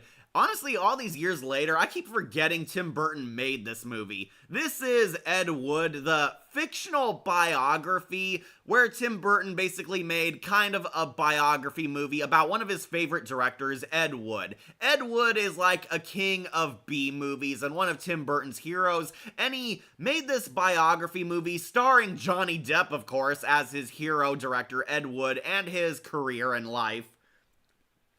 Haven't seen it yet as well, but I want to. Yeah, sorry people, I have not seen this movie. I know Johnny Depp plays Ed Wood, and Ed Wood was a famous B-movie director, one of Tim Burton's heroes. This is allegedly about his life and career in Hollywood, how he became the king of schlockluster B-movies and that kind of stuff. I have not seen it. I'm sorry, I have not seen it yet. What do you know? Haven't you know... What do you know? Haven't you know suspense about disbelief? Also, let's talk about the best Roald Dahl book movie, Charlie and the Chocolate Factory. Not there yet. We're going in semi-order. We might jump ahead, but yeah, I wanted to talk about Ed Wood because I have not seen it. Will your next stream be making your own DC universe? We'll see. Like, why kill babies? Like, why not make mutant babies penguin? Because that probably would have been too expensive for Tim Burton's budget. Haven't seen it yet as well, but I want to. Haven't you heard of suspension of disbelief? There was once a Tim Burton exhibition where in Brazil, and I had the pleasure to visit. Yeah, there are Tim Burton exhibits in a lot of places. Ed Wood have not seen. I've never watched this movie, mostly because, honestly, a biography movie does not really interest me all that much. I usually like Tim Burton's adventurous movies. Whenever I think of Danny DeVito, I think of It's Always Sunny in Philadelphia, if you've seen or heard of that show. I'm the trash man. Danny DeVito, he looked good as the Penguin, but I did not like the writing behind him. Danny DeVito Penguin is not top tier for me. Personally, I prefer Robin Lord Taylor from Gotham. Of visiting it. Still fumbling my English now and then. Alright, that's okay, Yara. Ed Wood was a pretty fun time. Good based on a true story, and Johnny Depp definitely nailed it. Yeah, Johnny Depp's a good actor, so it wouldn't surprise me. I heard in Ed Wood that Maurice LaMarche voice dubbed a guy who played Orson Welles. Since Welles' voice was used for the brain. Yeah, Pinky and the Brain. Welles does a really good impression. Mars Attacks, I remember this since this needs to be talked about. The girl head in the blue liquid jar. Alright, Tim Burton directed Mars Attacks. That movie is something. Yeah, let's go to Mars Attacks. Going on to meh. Okay, so Mars Attacks, exactly like Batman Returns, either a movie you love or hate, and I feel kind of mixed on it. There are really funny moments in this movie, and a lot of good actors, and the Martians have their funny moments, but the movie's a mess. It's also a mess. Very random, very scattershot. There's like 20 main characters in this, and it's very hard to call who's the hero or protagonist. I think Ving Rhames is the closest we have to a hero in this, but yeah, Mars Attacks, it is a throwback to cheesy B movies, but granted Tim Burton style and humor and modern day effects, and yeah, the worst thing about this movie, the CGI has not held up well. I'm sorry, the Martians look very cartoony, and the laser effects and their freakouts, the invasion does not look very good, especially if you've seen this on Blu-ray, which unfortunately I have. Haven't watched it all, but I want to give it a chance. Okay, Yara, that's fair. I have heard people like this movie. Never heard of this movie. Yeah, this is one of Burton's more obscure entries. People forget he actually made this. This is his transition to the early 2000s. Jack Nicholson's in it. Jack Black's in it. Pierce Brosnan, James Bond, is in it, which surprised me too. A lot of his stars are in it. The Martians are very goofy, always chaotic, evil psychopaths that always say, "Ack, ack, ack, ack. Do not worry, humans, we are not here to hurt you." And then they laser them half to death. Mars Attacks made bad on purpose, taken seriously. Yeah, so clearly an homage to cheesy B movies. If you don't know, it's Martians invading the Earth. That is this story. It's a cheesy throwback to B movies where Earth is making first contact with the Martians, and out of nowhere, the Martians completely freak out and invade the Earth, go on a rampage. They're shooting up people with their bad CGI lasers. A lot of dark comedy. It is honestly in a similar vein to Hazbin Hotel, but without an abundance of F-bombs. Actually, Pirates of the Caribbean is based on the Disney Parks attraction. I do know that. The first attraction opened at Disneyland in 1967, so technically Batman Returns stole from them. The style was indubitably gothic gold, but the script, yeah, Batman Returns, kinda messy. Gonna do other things for a while now, see ya. We might be talking about The Last String, but yeah, Mars Attacks, it's meh. Hated by many, yeah. Never heard of this movie. Don't worry, Ira, you're not missing out. This is definitely a Bronze Skull kind of entry. There are funny moments, but it's a very clustered, scattered movie. A lot of random story segments, a lot of Martian invasions. There's kind of like an episodic kind of format. We get like a Martian scheme. We focus on some celebrity or random human character, like Jack Nicholson is the president of the United States. Ving Rhames plays a washed up wrestler trying to come back, and yeah, a lot of random characters. There's also this very goofy, dark romance between Pierce Brosnan and this woman who gets like her head ripped off and attached to a dog. A lot of freaky science experiments in this movie. Like, people want the Martians versus the killer clowns from outer space. Yeah, I have heard that. I do like trash horror and B movies. Ah, you would, Yara. I know my friend Emily loves that. She's a fangirl of Full Moon Productions. Can you imagine if they kept the idea of the aliens given subtitles? Yeah, we never understand what the aliens say. They have a translator, but the joke is it's clearly broken and not what they're actually saying. Like, how'd they keep that girl's head in a jar without dying? Yeah, it is kind of a goofy sci-fi movie. They take some creative liberties with science and logic, Akira. Also, next one, Sleepy Hollow. Homage to Hammer horror. Actually enjoy it very much. Honestly, like the moments with the aliens more than the human characters, but only because of their speech. But yeah, many stuff, especially the CGI, didn't age well. Yeah, that's the worst effects. So, a bunch of random stuff happens. There's a moment where a Martian poses as a femme fatale. It is one of the legit, unironically creepy scenes, but that's because the dated CGI made the Martian femme fatale look weird. So, eventually, a lot of invasions happen. It becomes an apocalyptic survival movie. Ving Rhames is kicking ass, and eventually they find out the Martians' weakness is loud music. Yeah, apparently, loud music is fatal to the Martians, and they, of course, weaponize this, and the Martians' heads blow up in very comedic, gruesome detail. The Martians eventually lose, and Ving Rhames saves the day, despite very clearly being surrounded and outgunned. But yeah, Ving Rhames is a hero, everyone is safe, half the cast is dead, and the dog and the robot hook up with each other. Yeah, this movie's a mess. It is a mess, man. It's not total trash. There are some funny moments. The Martians are the most entertaining part, but not very good. I do not recommend it highly. It's going on meh. It is a dud star. The grenade fake out gag. Honestly, like the moments with the aliens. Yeah, those were the best. They are the Martians, the butt-ugly Martians, and their weakness being yodeling was honestly so dumb that it's hilarious. Yeah, there are some funny moments. They're, like, very goofy, outrageous movie. I wouldn't say it's like Invader Zim, but you could tell it had a similar taste for that humor. Yeah, Mars Attacks is no Killer Clowns from Outer Space. That is a masterpiece. This is a masterpiece. I heard the woman who wore that human outfit had to have her outfit shaped on her because it was too tight. Nice going, Cat. Now I want a Hell of a Boss episode parroting Duck Dodgers. Between Jack Nicholson and Leslie Nielsen, who's the best movie president? Leslie Nielsen. Leslie Nielsen's actually funny. Jack Nicholson has some goofy moments, but they anticlimatically kill him off. He's like shrunken down and stomped on by a Martian. And that's the end of Jack Nicholson. Loud music, like those aliens from A Quiet Place? No, it doesn't attract them, it kills them. Like I see the deleted scenes that the scientists found the girl's head who survived. Yeah, is weird. Yeah, Mars Attacks, a burnout star.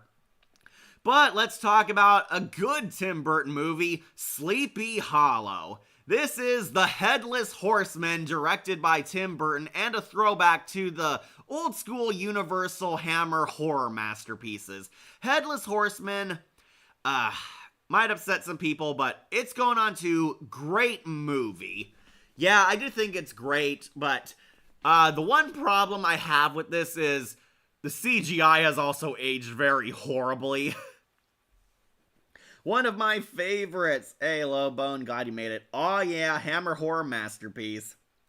Yeah, okay, this is The Headless Horseman, which stars Johnny Depp as Ichabod Crane, and Christina Ricci is in this movie playing his love interest, so I do have some problems with this movie, which is why it doesn't make it to S tier, but I won't deny it is a pretty great movie. Basically, if you never read it, The Headless Horseman, he is a ghost / zombie, he lost his head, and he's haunting Sleepy Hollow. I remember that about 3 girls' heads get beheaded. I've only ever seen the Disney version. This kind of pays tribute to that. It is kind of the same story. Ichabod Crane, Johnny Depp, is actually a supernatural detective, and he's brought to Sleepy Hollow to help solve the mystery and solve the case of the Headless Horseman. But Ichabod Crane doesn't believe in no ghosts before he slowly but surely realizes the supernatural is real. Oh yeah, the Headless Horseman is played by Christopher Walken. And you know what his best lines are?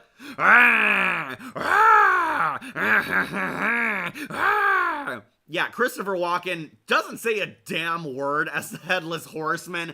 I kind of asked the question why they even got him when Christopher Walken doesn't talk. He's always screaming and shouting half his lines, always, just shouting and saying incoherent babble, basically. Christopher Walken played the Headless Horseman when he was alive. The Headless Horseman suffered an ambush, basically. There's a mystery behind his death. He was exposed and beheaded by enemy soldiers, where the Headless Horseman role got taken over by Ray Park, aka Darth Maul and Snake Eyes, who plays the actual Headless Horseman without the head. Me too. Okay. Sleepy Hollow is an absolutely wonderful time. Good cast, and I find it absolutely wonderful and hilarious that Christopher Walken ends up being the Horseman. Yeah, Christopher Walken is the Headless Horseman in life. They actually got a stuntman to play him, and it's Ray Park, freaking Darth Maul and Snake Eyes. He plays the Headless Horseman in the action scenes, basically the beheaded version. The Headless Horseman is going around killing people, and Ichabod Crane discovers there is a link between these murders. The Horseman is targeting specific people. Because the Horseman didn't kill him, it went for this rich old guy. I think it was Uncle Dursley. Yeah, Uncle Dursley gets killed by the Headless Horseman, so there's good points there. Best use of Walken ever. Still no Headless Horseman movies. Sleepy Hollow is a Headless Horseman movie. Yeah, technically it's more about Ichabod Crane, so this is one of there are two reasons why this doesn't make it to S tier. One, the CGI has not aged well. I'm sorry, the computer graphics do not look very good, and special mention going to the witch's CGI face. She has like these bulging eyes and zombie face and did not look good. Even for a jump scare, it did not look good. Some of the blood looks very fake. I know it's comedic, but yeah, some of it looks fake. And two, I did not fully understand Ichabod's backstory with his mom. His mom was accused of witchcraft, and he's traumatized from it because he saw his mom die. His mom was a witch and she was executed, and we find out she was a good witch. She was actually protecting Ichabod Crane this entire time. Christina Ricci is also a witch. There's actually a twist villain in this movie. The Headless Horseman is not the main villain. He's being puppeted and controlled by the main villain, using him to do the dirty work. There's allegedly a witch in Sleepy Hollow, and everyone believes it's Christina Ricci, because Christina Ricci, let's face it, she's always the goth queen and everything. Love Christina Ricci, always had a crush on her. She was right next to Halle Berry as my childhood celebrity crush. I was talking about the female version. Oh, okay, female Headless Horseman. We have Lala, Akira. No, really, Kat, I think you could have a ball making your own DC universe. Definitely could, I love DC. Basically, there's a twist villain in this movie, and it is kind of a random twist, but the villain actress is very hilarious. We find out it's not Christina Ricci. Christina Ricci is a good witch, which kind of goes in line with Ichabod Crane dealing with his mommy issues, because we find out witches can be good. Christina Ricci has this cutesy romance with Ichabod Crane, much more chemistry than their animated counterparts.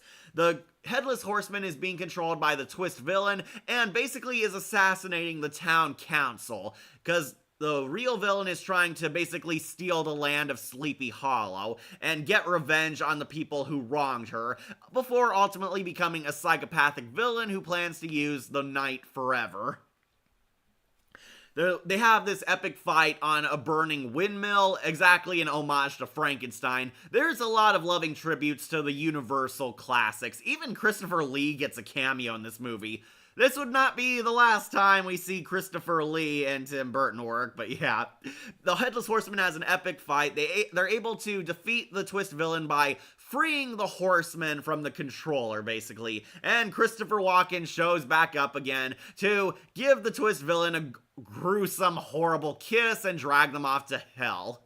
And Ichabod Crane basically hooks up with Christina Ricci and adopts this cute sidekick boy, and they go around the world solving mysteries like a Sherlock Holmes hero. And yeah, this movie's pretty great, not gonna lie. It is pretty good. Not one of my S tier Tim Burton movies, but I won't lie, I can see why people love it. It is fun, it is gothic. The Headless Horseman is a brutal slasher horror monster in this. There's a lot of blood, a lot of scary scenes, very creative imagery, very intense atmosphere, and surprisingly a lot of action for a Tim Burton movie.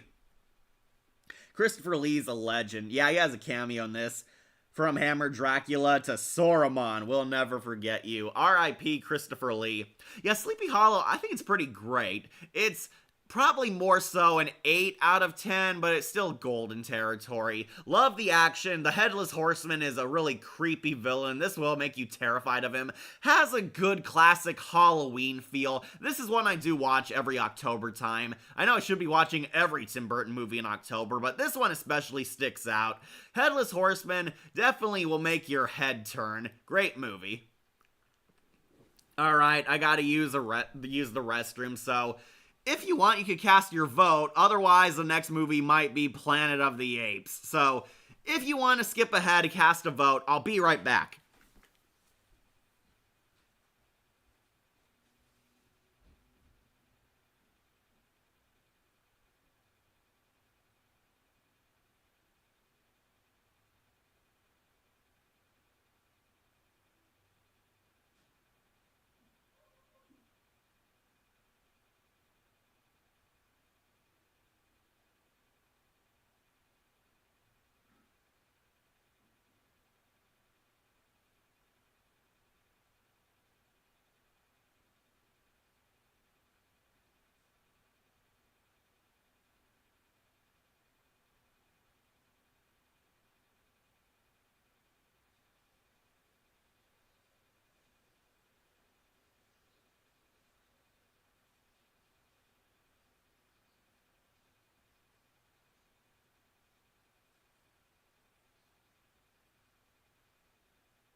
Alright, I'm back from the shadows. Did you guys vote for something? Check in the votes. People want Nightmare Before Christmas, Frankenweenie. Really, Frankenweenie? Charlie in the Chocolate Factory. Okay, you guys voted for a lot of them. Yeah, he was Count Dooku too. Loved him in Star Wars. Charlie in the Chocolate Factory, Nightmare Before Christmas. Oh no, Planet of the Apes remake. We know where that's going. Yeah. Frankenweenie, Charlie and Chocolate Factory. Okay, a lot of Nightmare Before Christmas fans. Alright, it's either Willy Wonka or Charlie. Alright, we'll do The Nightmare Before Christmas. People have actually been begging us to review this movie because it is considered both a Halloween and a Christmas classic. However, Nightmare Before Christmas, going on to meh. Nightmare Before Christmas is overrated. I do not like this movie. I don't think it's awful. It is not trash, but I am not a fan of The Nightmare Before Christmas. Yep, time to piss off everyone in the comments and chat. Gonna start a flame war. I just don't get the appeal of it. Nightmare Before Christmas, I never even liked this movie when I was a kitten. Honestly, for a few reasons. One, it is boring. The pacing is very slow. It is Dolesville, man. The premise, while cool, cannot carry a feature-length film. Also, this is cool, and R.I.P. the OG, R.I.P. Oogie Boogie actor. Yeah, may he rest in peace. Strangely enough, I understand. This is slow, and honestly, the story is not all that hot. It is a very basic story, which nothing wrong with that, but not super exciting for an hour and a half. Maybe even longer. This movie's not super long, but it does drag. And 3, when you get down to it, Jack Skellington is kind of the villain of this movie. It's like all his fault this stuff happens, and he's the reason Santa Claus goes missing in the first place. What? And there goes the internet in an uproar. Okay, so honestly, this movie, it's not trash, but I do not even think it's solid. I'm not a fan of The Nightmare Before Christmas. It is a big reason why I have not even bothered reviewing this, so don't get me wrong. There are good things in this movie. The animation is stellar. The stop-motion art looks good. The character designs are epic, and the songs are good. do not have anything against the songs. The songs are good. They are earworms. Everybody loves them. The designs for Halloween Town and Christmas Town look so good to this very day. But my problem is, it's slow. It is a slow, dull movie. It is pretty much entirely carried by the premise and the song and animation, but the story is not all that hot. Basically, if you don't know, Jack Skellington is the king of Halloween. He's the king of fear. He's the ultimate Halloween mascot. However, he's grown bored. His life has become repetitive. He feels he's stuck in a rut, doing the same thing day in and day out, and Jack Skellington craves something new, a new challenge. He's having an identity crisis, and of course, he stumbles upon those magic portals to other holidays and discovers Christmas Town, where he's completely impressed and dazzled by the magic of Christmas, so he decides he wants to do that for a day. Yep, he wants to bring Christmas to the world and be Santa Claus. However, it leads to the conflict. Jack Skellington, basically the villain of this movie, has Santa Claus abducted so he can steal St. Nick's place and become cherished as a holiday icon on Christmas time and spread Christmas cheer, doing a new holiday for once to spice up his life. It's not boring. What? I'm sorry, Ira, but I was not all that excited for it. I found it boring even as a kitten. Yep, everyone's gonna be pissed at me. I remember watching Frankenweenie on theaters. It was good, but I did felt something was missing. Maybe it should have been longer, I don't know. Yeah, Frankenweenie, not all that hot. That was kind of a problem with it. Yeah, people want Willy Wonka, everybody give a cheer. Sorry, everybody wanted Nightmare Before Christmas. Feels like Mammon Hell of a Boss origin story. What? Yeah, everyone's gonna be pissed. Yeah, the claymation is good. I won't lie, the art is epic, and the songs are also good. However, that was not enough to save the movie for me, mostly because there's a whole lot of nothing and dragged out scenes. Like, it is pretty much carried by the premise and the cool art. That is the only thing holding this movie up. The story is very slow when you get down to it, and as I said, Jack Skellington is the real villain. I mean, he's the one who abducted Santa and almost ruined Christmas and Halloween Town. He's the first not hero protagonist I ever met. Yeah, Jack Skellington. Meh, how dare you? Forget Flame War, you started a supernova war. May Tim Burton have mercy on your soul. Don't worry, I got some other controversial opinions coming up. The Nightmare Before Christmas is a masterpiece. Masterpiece of art, not masterpiece of storytelling, James. Henry Selick, the best partnership Tim Burton ever had. Yeah, he and Selick would work again on some of these, and Burton definitely helped produce him, helped Selick get his name out there. Tim Burton is not the director of this movie, but he is a major writer, and his name is all over it, and he definitely had influence on the art designs. Like Jack versus the Grinch is the MU that needs to happen in Christmas, and the terrible Omni-Man versus Homelander in Mortal Kombat. Okay. I mean, now that you mention it, Jack could have just asked to help Santa instead of kidnapping him. Yeah. Okay, I do like the little kids. Like, Paul Rubens plays one of the bratty haunted mask kids. I like the haunted mask kids. They were actually pretty funny and pretty dope. Their song really enjoyable. So, Jack Skellington hires Paul Rubens and his haunted mask kid gang to abduct Santa Claus, where they bag him, but instead of delivering Santa to Jack, the kids betray him and give him to the Boogeyman. And yeah, Boogie, pretty epic villain, really nice design, lovely singing voice, and very fun, evil, charismatic villain. Boogeyman, I liked him actually a lot more than Jack, which is funny because he's the irredeemable villain, but yeah, Boogie was the best part of the movie. Boogie takes Santa Claus hostage and plans to torture him, torment him, and eventually kill him, which is going against Jack's rules.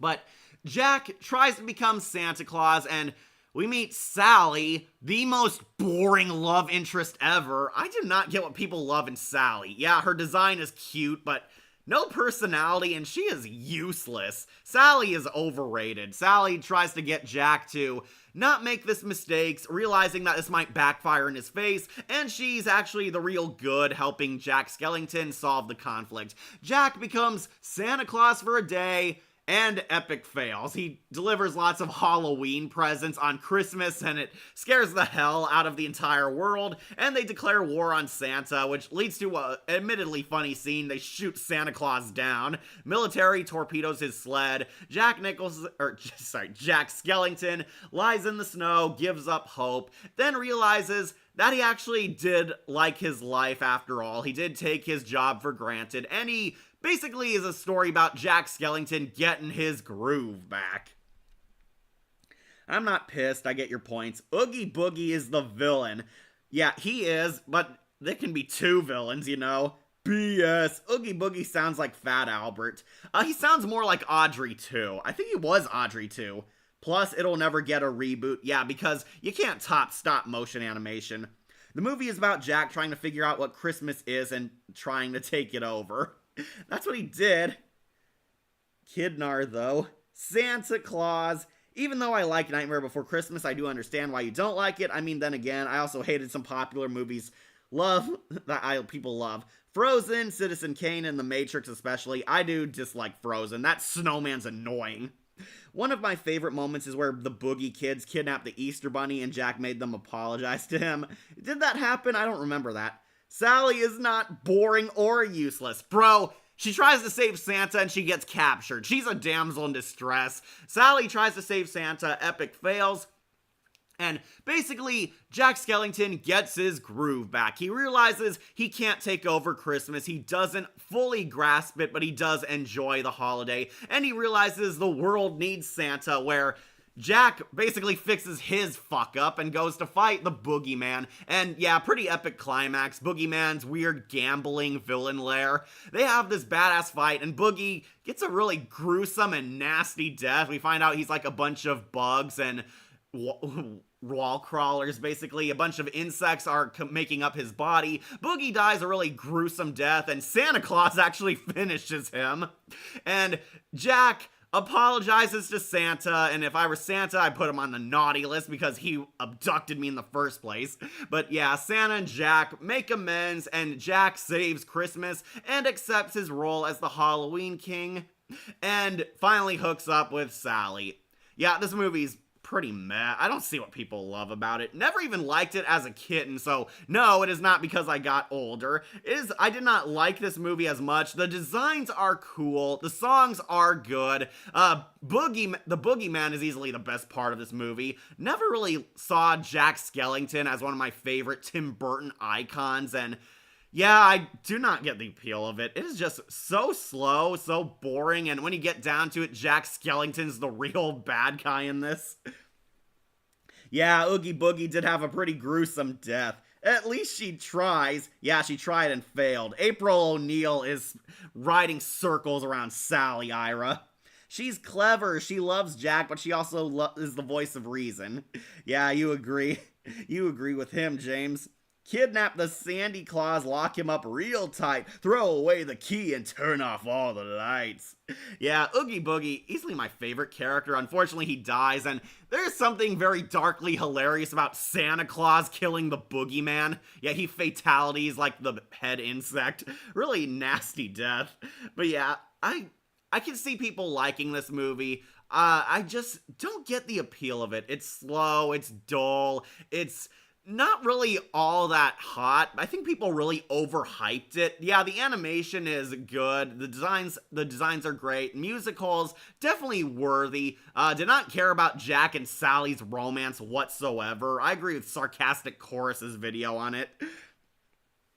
Like the game Oogie Boogie's Revenge is a cool musical.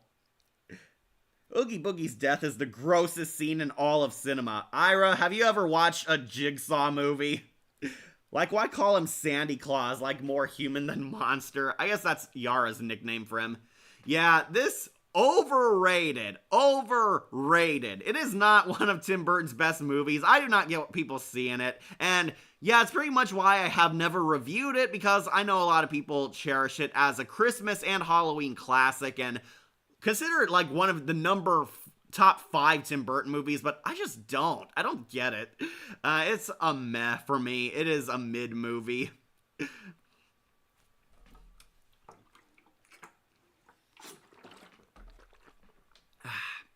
Alright, so let's bite the bullet. Get your stinking paws off me, you damn dirty human. Tim Burton's Planet of the Apes. The first god-awful, irredeemably bad trash of Tim Burton. Yeah, all these years later, it is still easily one of the top 5 worst Tim Burton movies, and this highlighted Tim Burton's biggest flaw.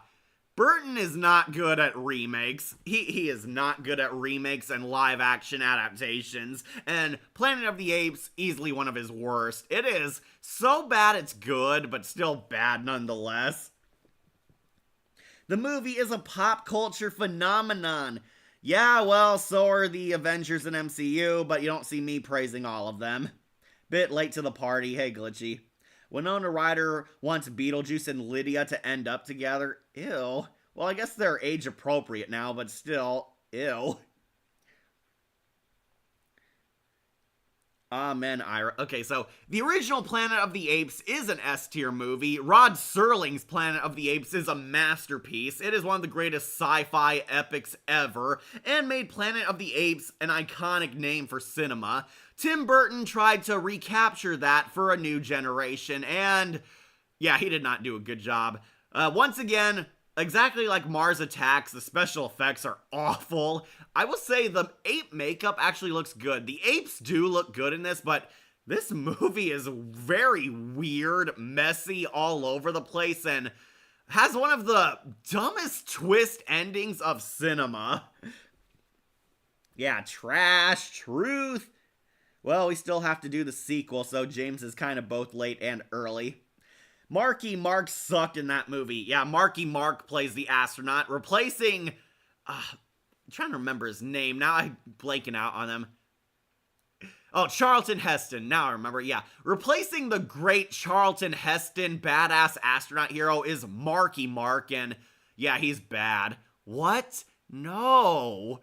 Yeah, so if you don't know Planet of the Apes, an astronaut goes to explore space only to crash land on a planet that's dominated by sentient, hyper-intelligent ape people. Apes rule society, and humans are the stupid pets and slaves to them. The apes have an all-powerful empire, and our villain Tim Roth is like this evil general guy who despises humans and wants to declare war on them. But Marky Mark, the astronaut hero, lands and proves that humans are intelligent and fights for their rights, leading to all-out war between racist apes and humankind rebelling against the apes. Absolute trash, one of the worst remakes out there. Fully agree. This is on par with Gus Van Sant's Psycho in terms of bad remakes.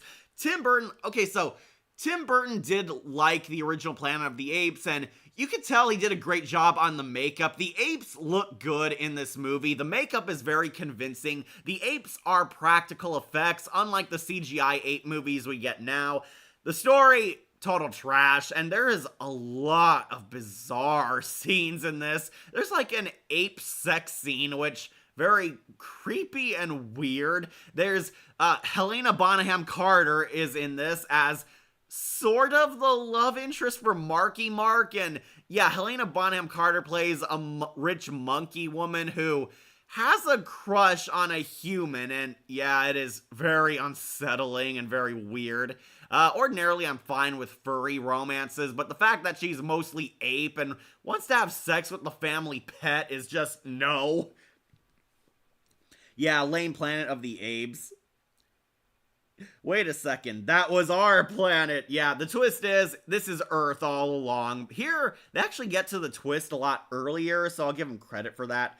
Feel like they wasted to Gorilla Grodd to have Planet of the Apes. Michael Clark Duncan and Paul Giamatti are also apes in this movie, and I would say Paul Giamatti was actually funny in this movie. He plays like this cowardly soldier who tries to hunt Marky Mark, then is forcibly drafted into his resistance. Paul Giamatti, definitely funny. Michael Clark Duncan, always good in everything he's been in, even his bad movies, but here, kind of a waste. And Tim Roth might easily be one of the worst Tim Burton villains. Basically, he's this racist ape general who wants to exterminate humans and is trying to get rid of Marky Mark because he's a thorn in that plan, and Tim Roth is so weird and over the top in this.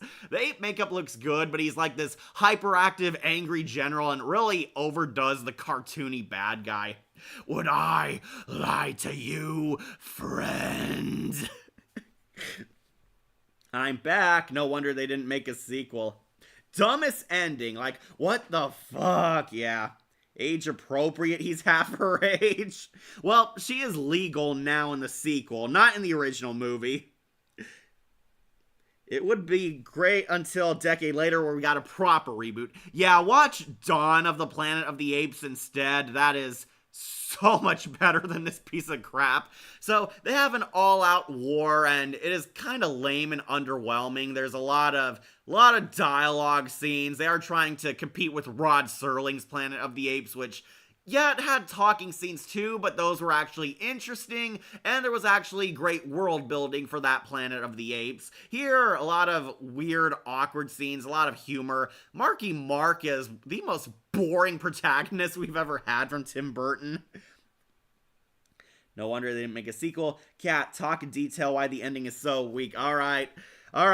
So, eventually, they win. They trap Tim Roth ape in prison. He proves that humans are smart, and the space monkey from the astronaut ship lands back on the Planet of the Apes, and apparently he was their messiah, and the apes realize that apes and humans can get along because the space monkey hugs Marky Mark.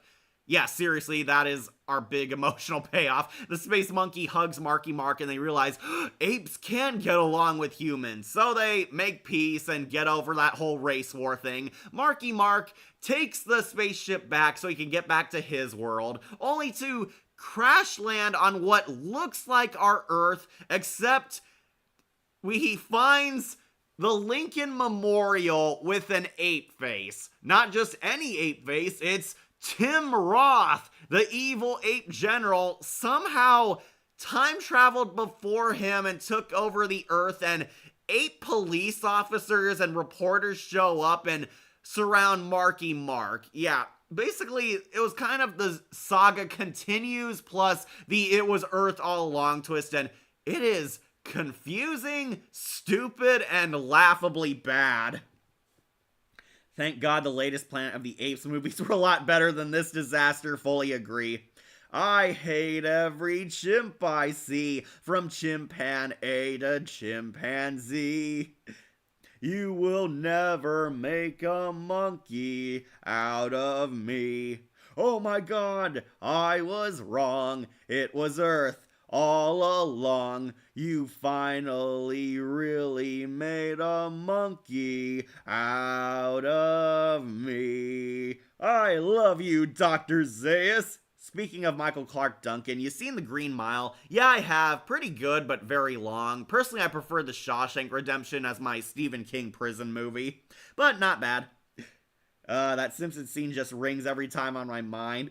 Yes, we finally made it. A monkey out of me. Well, actually, I haven't watched Kingdom yet, but the other Rise, Dawn, War are pretty good. Yeah, those ones, recommend those instead. Tim Burton's movie, awful. It is awful, man. This movie is not good, not serious, has really cringy moments. Marky Mark sucks, Tim Roth is over the top, and the twist ending is a total mind screw and laughably bad.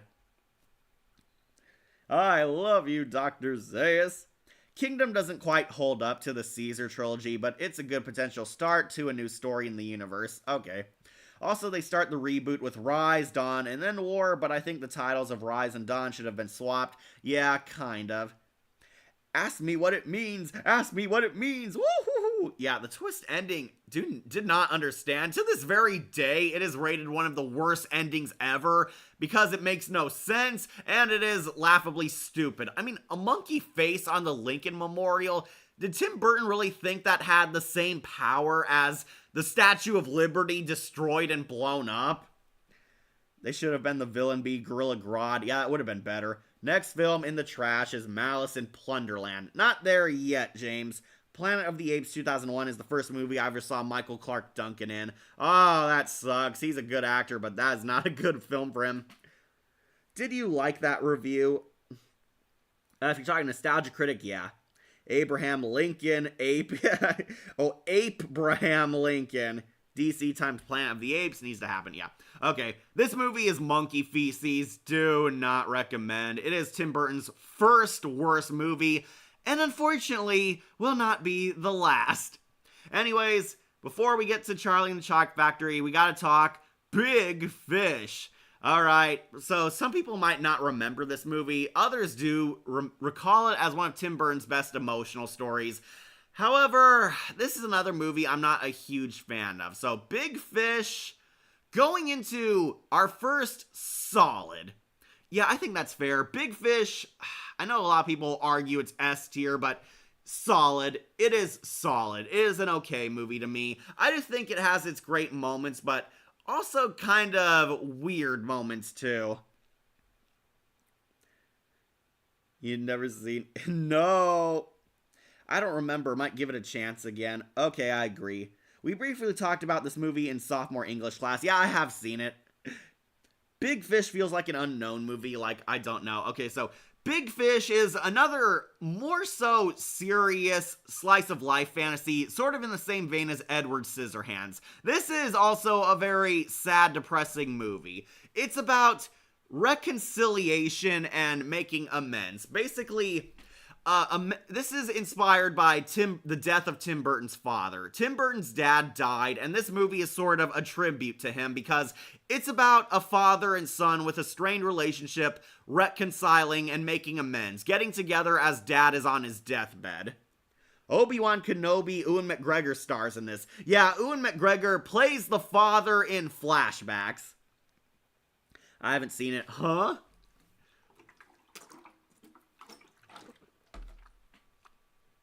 Okay, so some people forget Tim Burton even made this movie. That's how kind of obscure this one has fallen. Basically, the father tells his son, like, tall tales about his life. The son, now an adult, has an argument with his dad where he's sick of dad treating him like a kid. He thinks his dad is making up these stories, that these are all just fairy tales and fantasies where the dad is like a Gary Stu, making himself look good. He wants to know his dad's true past, and the dad is saying, no, this is my actual past. What I tell you is the truth. These tall tales are actually real, but the son doesn't believe him, and years later, the dad is dying, he's on his deathbed, and he talks to his son again, and basically in a sort of anthology style, we get stories and like episodic adventures about the dad's past, and we see Ewan McGregor playing the dad when he was alive and a young man, going on these weird, trippy Twin Peaks fantasy adventures. Like, he saves a circus freak, he fights a werewolf, he helps a town deal with like a mermaid haunting their lake, he fought in the war and he had like a badass assistant from like Siamese twins. A lot of bizarre stuff, and basically the son doesn't believe him. He thinks he's exaggerating his stories. However, through these stories, we find out more of the dad's character, who he is, how he got shaped into this man we're seeing right now. I feel bad for Tim Burton losing his dad, like, so emotional. Yeah, basically, this is kind of Tim Burton's tribute to his dad. His dad died, and this movie was made as a tribute to him. The father and son, obviously Burton and his dad, kind of like how he viewed his father and sharing their fantasy tales with each other. The dad basically is this lovable storyteller. People like his stories, but the son is tired of being treated like a kid and thinks his dad is making stuff up, basically lying to him, trying to appear as this great being through these fictional tall tales. He doesn't believe him, and they're trying to get to know each other before the father kicks the bucket, basically. Ewan McGregor plays the dad, and he has these very wacky adventures, very fun. This is definitely like a realistic fiction type of story, kind of in the same vein as like Life is Strange or David Lynch. A lot of weird stuff happens in this movie. Who makes weirder movies, Tim Burton or Charlie Kaufman? That is hard. I think Tim Burton because he's got the budget for it. I definitely like Big Fish quite a bit. Far from my favorite Tim Burton movie, but still pretty good. Yeah, some people would go so far to list this as the #1 Tim Burton movie, but me, no, I think it's fine. I do like the theme, and I do understand its emotional points, but honestly, a lot of Ewan McGregor's weird adventures kind of suck me out of it too, because they are pretty bizarre. Basically, the father and son are slowly bonding again and making peace with each other as he tells these stories, and a lot of the weird characters actually start showing up in real life. They're a bit more grounded and not as exaggerated as dad made them out, but the son realizes his dad is telling the truth. These tall tales did happen, however, they're from his perspective. Like, thanks to this tragic movie that needs some love. Yeah, I can see people loving Big Fish. It has a heartwarming spirit and a nice message about making amends, getting along with your family, making peace with others, and yeah, that is a very nice theme. However, the trippy adventures are very out there, and #1, I did not need to see Danny DeVito with a nude scene. Yeah, Danny DeVito shows up in this, and he's a wolf man, and yeah, Danny DeVito gets naked in this movie, so yeah, kind of costed points there. Would have preferred Helena Bonham Carter got nude, but yeah. Basically, he fights a mermaid, he has these loving romances. Ewan McGregor, like, flirts with every woman in this movie, and ultimately, the father and son make amends, where this time, the son helps make peace with his dad by telling him how his life story came to an end. How he and the dad actually escaped from the hospital and went on a badass adventure together, that the dad wasn't dying, but he was getting reborn again. And the father and son escape from the hospital, go on adventure, continues kind of ending, and it puts his dad at peace as he dies.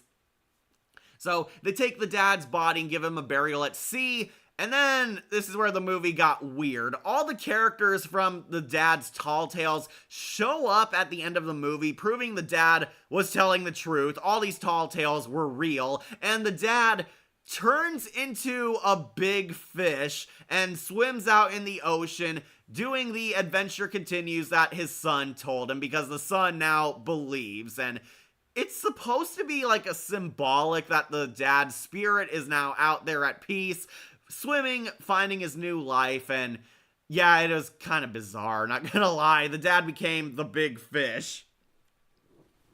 Yeah, Miley Cyrus made a cameo in that Spectre town. Yeah, she did.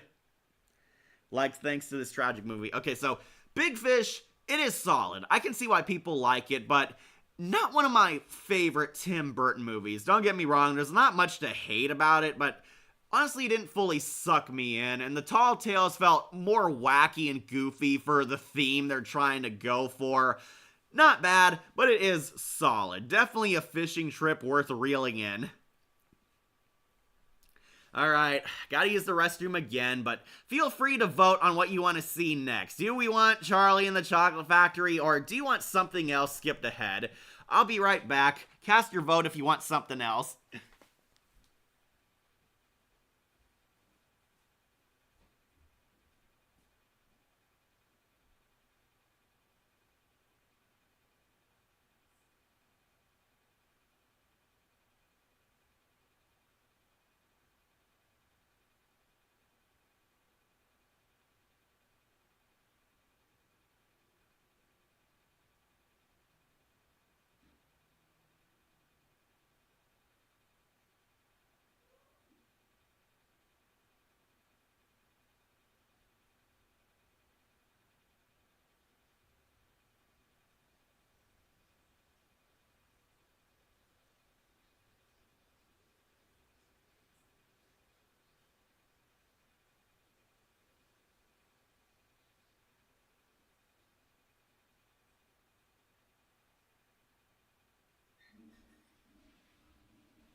Alright. Woo! Alright, Charlie and the Chocolate Factory, it looks like it's winning. Alright, so Tim Burton did another remake, this time remaking Charlie and the Chocolate Factory, which is weirdly more about Willy Wonka than Willy Wonka and the Chocolate Factory was. Alright, so Johnny Depp's Willy Wonka and the Chocolate Factory.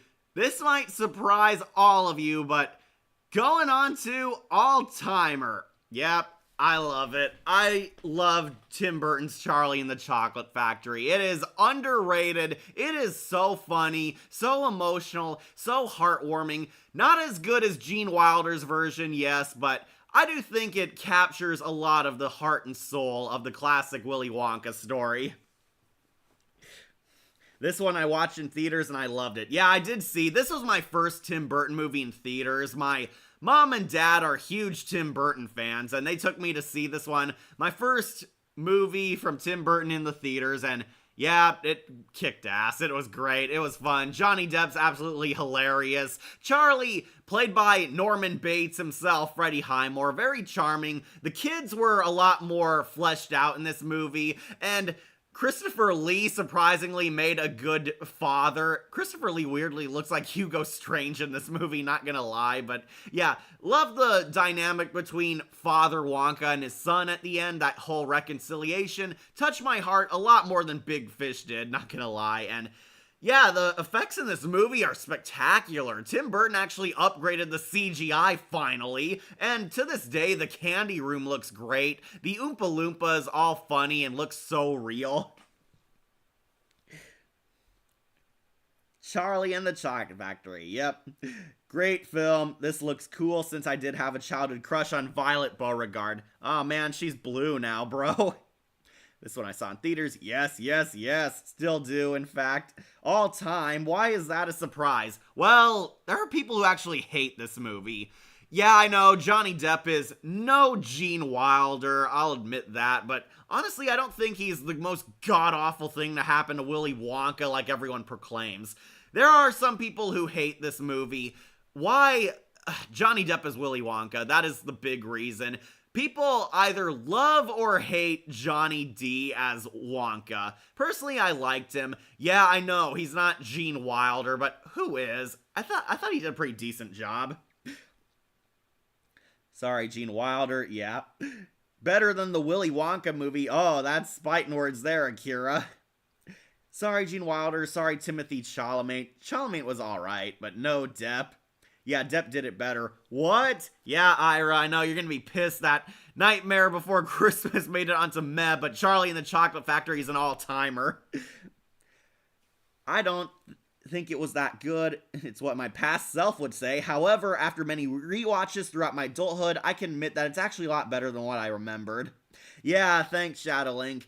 You don't have to like this movie. I know people still hate it. Personally, I love it. I think it's an enjoyable family picture. Got a lot of heart. Yeah, I know it's not Gene Wilder's version, which had more of that wholesome magic. Here, there's dark comedy all throughout and a lot more immature humor, but heart and soul definitely by the final act. Whenever I see this, I get a craving for chocolate. Yeah, candy actually looks like candy in this movie. The chocolate river looks so good, and a lot of the Wonka candy is scrum-diddly-umptious. It actually took me by surprise when Freddy was cast as Norman Bates. I was like, what the? When did he grow up so fast? Yeah, Norman Bates from Bates Motel plays Charlie, and that's pretty hilarious. He plays an innocent character and a psycho. So yeah, I do think it's pretty good. Does anyone remember the infamous Wonka experience? Oh, the one in Scotland? Yeah, we try to forget that one. The colors in this movie are pretty dull. That's kind of the point. Outside, the world looks very gray and morbid, but inside the factory, that's where all the color is, and it was so much fun. The factory is the best part. They saved that for halfway in the movie, like in the good one. I'm still mad at you for that. Sorry, James, but Nightmare did not do it for me. At least in this version, we see what happened to those kids. Okay, so Roald Dahl's wife did come out and say she preferred this because Roald Dahl would have liked it since it's actually accurate to the friggin' book. Yeah, Charlie and the Chocolate Factory is actually a book, and Willy Wonka, the Gene Wilder version, edited out and changed a lot. It was not a faithful retelling. Some moments and key scenes are definitely in there, but it was entirely separate from the book. Roald Dahl did not like Gene Wilder's version. Roald Dahl's wife did say he would have preferred this version because Tim Burton got the book right. He did make part of it his own, but he also did basically capture the spirit of the novel. Yeah, and we also see what happened to the kids. In the Wonka version, we never see the kids again, so they probably did die. NBC is a major masterpiece of storytelling and art. And also another Christopher Lee gem role. Yeah, Christopher Lee is in this movie as Dr. Wonka, or as I like to joke with Wolf, Hugo Strange, because he looks just like him. The Oompa Loompas were a bit weird, though. That said, the songs and soundtrack made up for it as they were great. Yeah, love the songs. Augustus Gloop, Augustus Gloop, the greedy nincompoop, and the Violet song, Chewing All Day Long, and Veruca Salt song, one of my favorites. It grew on me after all these years. Mike TV song, a little weak, but not too bad. And of course, the infamous robot song, Willy Wonka, here he is. Yeah, you all remember those robots. What's your opinion of the original tunnel scene in the original? The tunnel scene didn't scare me, but I found it weird. I was kind of scratching my head, if that makes sense. Like, didn't quite get it. I wasn't traumatized or found it as scary as other things. Personally, Power Rangers had more scary scenes than the tunnel scene. Here, if you're wondering, the tunnel scene gets remade into like a Knott's Berry Farm ride. Really cool, very fun water ride. The color in the factory is dull too. BS, Ira, that white room was bright as heck. You need to wear shades. Also, this was weird. I never see Violet Beauregard return to talk to Charlie. Well, she didn't like him. She thought he was a loser. So if you don't know, Willy Wonka has a game where he plants a golden ticket amongst his candy, and 5 winners must find these golden tickets to see the inside of his secret super duper incognito chocolate factory. And all these 5 kids from colorful backgrounds basically get these golden tickets and enter Wonka's competition. Whoever's sticking around by the end of the tour will win a fantabulous prize. And of course, all the kids who are brats act up, do stupid things, and basically screw themselves over. They not only lose, but suffer horrid body mutations. Violet becomes a blueberry. Veruca Salt gets thrown down the trash compactor. Don't touch that squirrel's nuts. And Augustus Gloop falls in the chocolate river, and Mike TV becomes a shrunken kid. Also, let's not forget that earworm. Well, you don't like that robot song? Whenever we see Christopher Lee, we imagine seeing him doing another Men's Warehouse commercial. You got nothing. You lose. Good day, sir. Like blueberry inflation trend was interesting since Anime Girl becomes Blueberry. Yeah, the songs in this really rock. I love the music in this. Yeah, I know they're not going to become iconic, but they're fun. So, in an interesting twist, after the glass elevator ride, we find out Charlie rejects Willy Wonka's offer. Willy Wonka wants to reward Charlie his chocolate factory because he needs a successor to take over for the day he eventually no longer runs the business. And Charlie is interested at first, but he finds out he can't take his family with him. He's not allowed to bring his parents, his grandparents, everyone who loves him. It's just going to be him and Charlie, and this causes a rift between them. He rejects taking over the factory, meaning that Wonka's search was all for nothing, and Willy Wonka actually becomes depressed, which I found very interesting. Wonka has kind of a crisis of faith. He can't understand it. He talks to Charlie again, trying to get him to come back, but Charlie reveals that he wants to keep his family because he loves them, and he helps Willy make peace with his father. Christopher Lee plays Father Wonka, and ironically, his dad was a dentist who hated candy. We see Willy Wonka had a strange relationship with his father, Christopher Lee. So Count Dooku, burns his Halloween candy, prevents him from enjoying the sweet tooth, and Willy Wonka has these hilariously weird braces all over him. Definitely from an old time. He had braces. His dad was a dentist who forbade enjoying candy. All this chocolate. And he and his dad have a falling out. Willy runs away from home because he can't take his dad controlling him anymore. And his dad moves the house with his Sith Lord powers, I guess. He's not here. This house literally wasn't here when he came crawling back. Yeah. Okay. Of course, which Wonka movie I prefer is tough, since both movies have been very memorable and a lot of great moments. Personally, I prefer Charlie and the Chocolate Factory more, only because it's shorter and easier to watch. Willy Wonka had a lot of slow moments in the first act. It picked up speed later, but yeah, I prefer the shorter one. Charlie, you wonderful kid, you won, you did it, oh, I knew you could do it. And I love him smacking into the glass elevator. Johnny Depp is hilarious in this movie. I don't get what people hated about him. Good morning, Starshine, the Earth says hello. Johnny Depp is hilarious, man. He's great. This was when Johnny Depp was on top of the world thanks to Pirates of the Caribbean, and he was doing a lot of goofy-ass comedy. Oh, Charlie, forgive me for putting you through this. Bye, Cat. I'm going to be in the arcade for my birthday finale. See ya, Kira. Since I've always been a fan of Violet. Alright. Some people say that Wonka should get a sequel, but they keep forgetting that the sequel is the first movie. Yeah, that's a prequel. They shouldn't give Wonka a sequel. He builds the factory at the end, and he's gonna start this movie. Alright, anyways.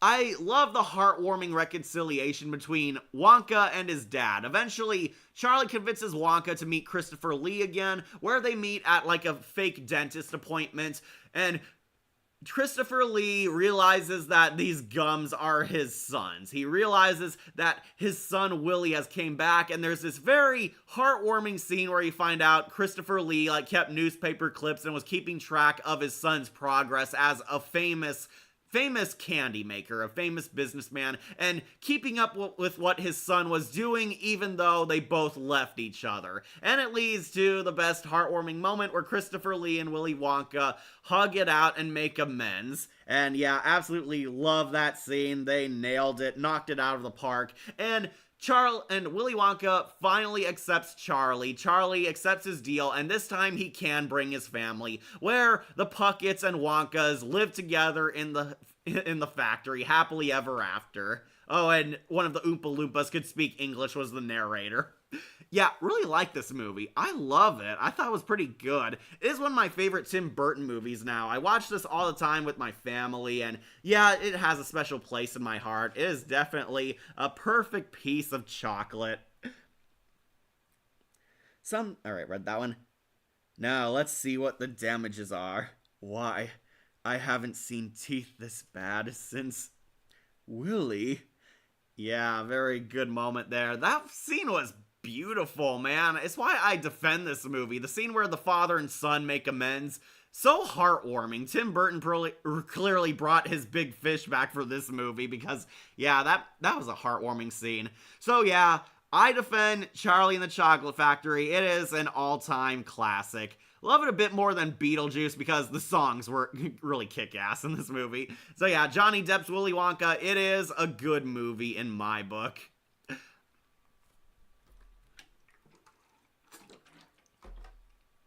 Alright, so we're gonna enter the Johnny Depp phase in Tim Burton's career. If you don't know, Johnny Depp has starred in a lot of Tim Burton movies, and we got a whole slew of them to go through, so let's do Corpse Bride, an immediate follow-up after his success with The Chocolate Factory. Corpse Bride, going into great movie. Yeah, I'll put it under Edward Scissorhands at least. Corpse Bride It is Tim Burton's next animated movie after the success of The Nightmare Before Christmas, and I thought this one pretty decent. Not an all-time classic. I did kind of forget parts of this movie. If you don't know, Johnny Depp plays this nervous, shy fellow named Victor who's going to get married to his childhood crush, but he epic fails at being a strong, independent man and can't impress her family, can't get the marriage to work, so he practices out in the woods where he accidentally marries a corpse. Enter the Corpse Bride, which also stars Helena Bonham Carter, Tim Burton's then girlfriend at the time, leading to an awkward romantic comedy where Victor is mistaken for a dead man and brought into the afterlife by the Corpse Bride, who believes that he proposed to her. Corpse Bride was pretty solid for me, and it grew on me for the following years. You gonna say Alice is trash? Oh, soon, my pet, soon. We'll soon say that. Not a childhood crush, more of a lady of higher class, but with no money, and him, the son of a rich family with a fish business. Yeah, his family is rich, and the family is on the verge of bankruptcy. The girl's family is forcing Victoria to marry Victor, and they do not have great chemistry at the start, and especially because Victor is not man enough to handle their wedding. He's kind of a shy social outcast because that's what Tim Burton's main protagonist always acts as. Kind of underrated, honestly. I know many hated and didn't care for it, but I thought it was charmingly awkward and alright. It's a marriage of interest, yeah. So, Corpse Bride, not one of my favorite S-tier classics. It is definitely a good time. I do think the songs are very forgettable. Danny Elfman plays another skeleton guy in this, and his song is easily the best. Every other song I kind of forgot.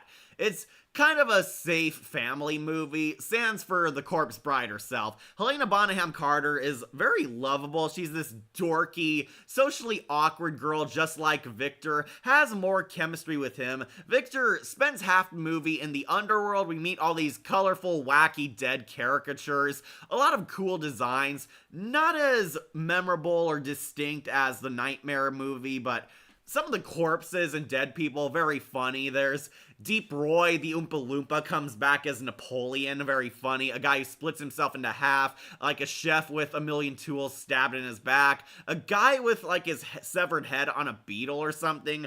Really trippy visuals, not gonna lie. The claymation, very good. It is Henry Selick's claymation, so, of course, the art looks very stellar.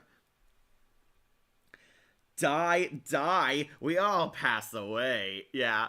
Danny Elfman plays a skeleton, which obvious allusion to Jack Skellington, and of course Danny Elfman's the best singer in this. Our Corpse Bride. Yeah, really like that song. Danny Elfman's song is his solo is easily the best musical. Every other song kind of forgettable, not awful or nothing you'll hate, but kind of just meh. You'll forget it in like a week. Basically, the Corpse Bride, Victor's trying to prove he's not dead, but he has this cute chemistry with Helena Bonham Carter. We find out the Corpse Bride's backstory. She was destined to be married, but was murdered before she could meet her lover. It's kind of obvious who the villain is. There is a twist villain in this movie, and yeah, of course, it's the most obviously evil guy in the entire room. Basically, she was murdered by a lover who used her and married her for her money. There's this guy who's also trying to make a move on Victoria while Victor has gone missing, and again, kind of wonder who the villain is.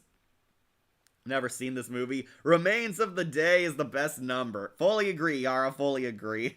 So, it's so painfully obvious who the bad guy is. Basically, of course, it's the guy trying to steal Victoria. The evil Bluebeard Lord with the pale skin. He's trying to basically steal Victor's woman. We find out he's this evil Black Widow Bluebeard. He marries rich women for their money and kills them. And surprise, the Corpse Bride was one of these victims. And she was waiting for him that day, but apparently forgot that that he was the one who was going to marry her but also killed her in that forest. And that's where Victor came along, because she mistook Victor as her true lover because she forgot after being dead all this time. If well constructed, both can happen. sometimes the twist is less about us and more about the characters getting the twist reveal. Yeah, that kind of is. What's your opinion on the Jack Skellington and he's pet theory? And the movies are connected. I could see Corpse Bride and Nightmare sharing a world, especially because they have the same art designs, and a lot of corpses, a lot of cameos make appearances in Corpse Bride. You could tell Henry Selick definitely had an influence on this movie. We see the ghost dog reappears, but as a skeleton. You should have seen him with fur. Yeah, some funny lines, admittedly. So basically, Victor tries to make amends with Victoria, the Corpse Bride. I think her name is Emily. She's pissed off and upset, thinks Victor doesn't love her, but Victor realizes he has a lot more chemistry with her than with his real living lover, so Victor decides to finally help Emily rest in peace by marrying her. He agrees to do a dead ceremony, and the dead taking over London, very hilarious scene. Be gone, unholy spirits. Keep it down, we're in a church. Yeah, my dad laughed very hard at that line. It's stupid.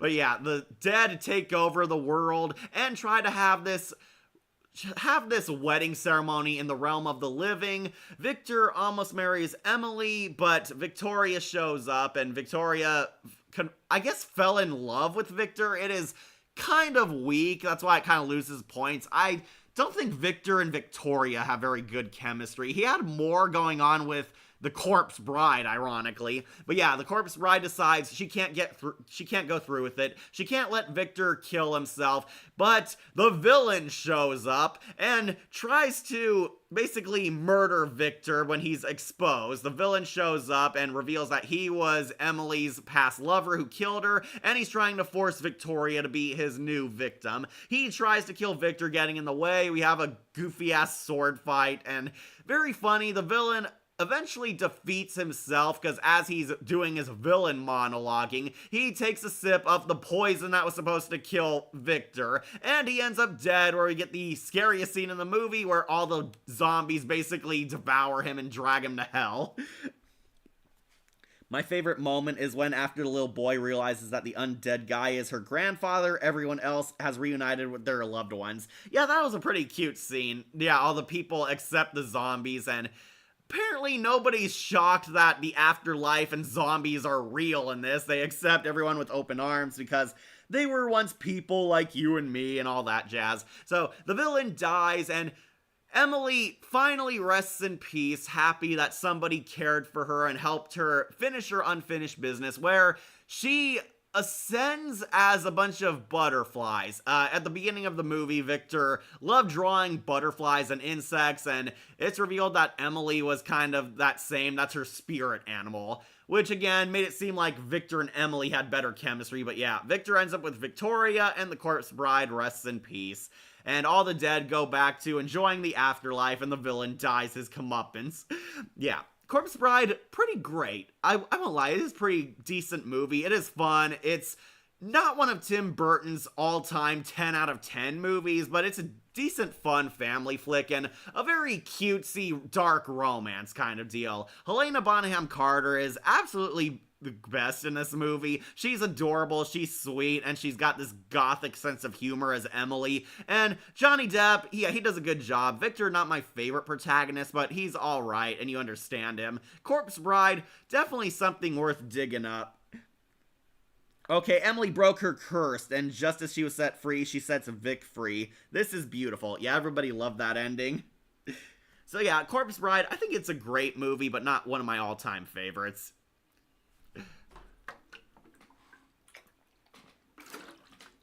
Okay, so a lot of people ask me what I thought about the Wednesday series. We'll knock this out of the way because Wednesday, I haven't seen. Yeah, I'm sorry, people. I have not watched Wednesday. I'm not watching any Netflix shows right now. And if you don't know, this is the show about Wednesday Addams, played by Jenna Ortega, who is a good actress. And I heard good things about this show. It's basically a spin-off show where we're following a young adult Wednesday going on her wacky adventures. I liked Wednesday. I haven't seen this either, yeah. Okay, I haven't seen this show. I won't lie, I have not watched it. I have not been very interested in giving it a try. I know everybody has been praising it. Some say it's good, some say it's awful, some say it's mid. Christina Ricci is in this show, which does pique my excitement because Christina Ricci is my favorite Wednesday Addams. Jenna Ortega, good actress.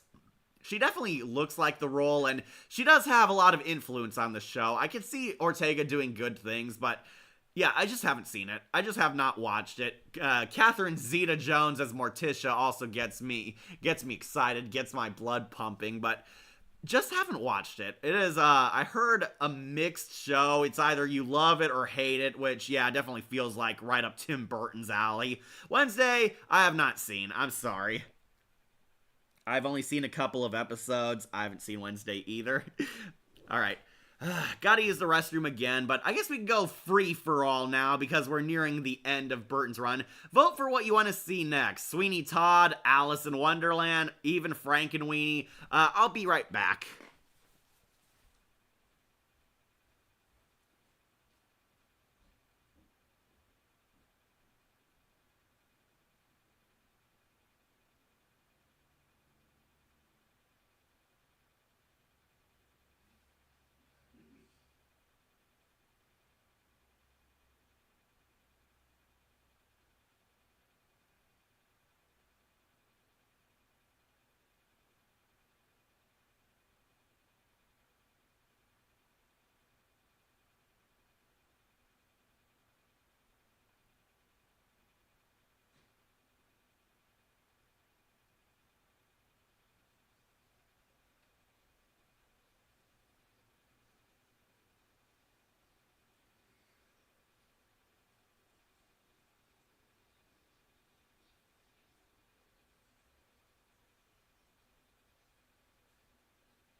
Alright, I'm back. Made it to the final row. What'd you guys vote for, if anything? Oh, I want Alice in Wonderland, Ira? Alright. Alright, let's pick that card. Let's do Tim Burton's Alice in Wonderland.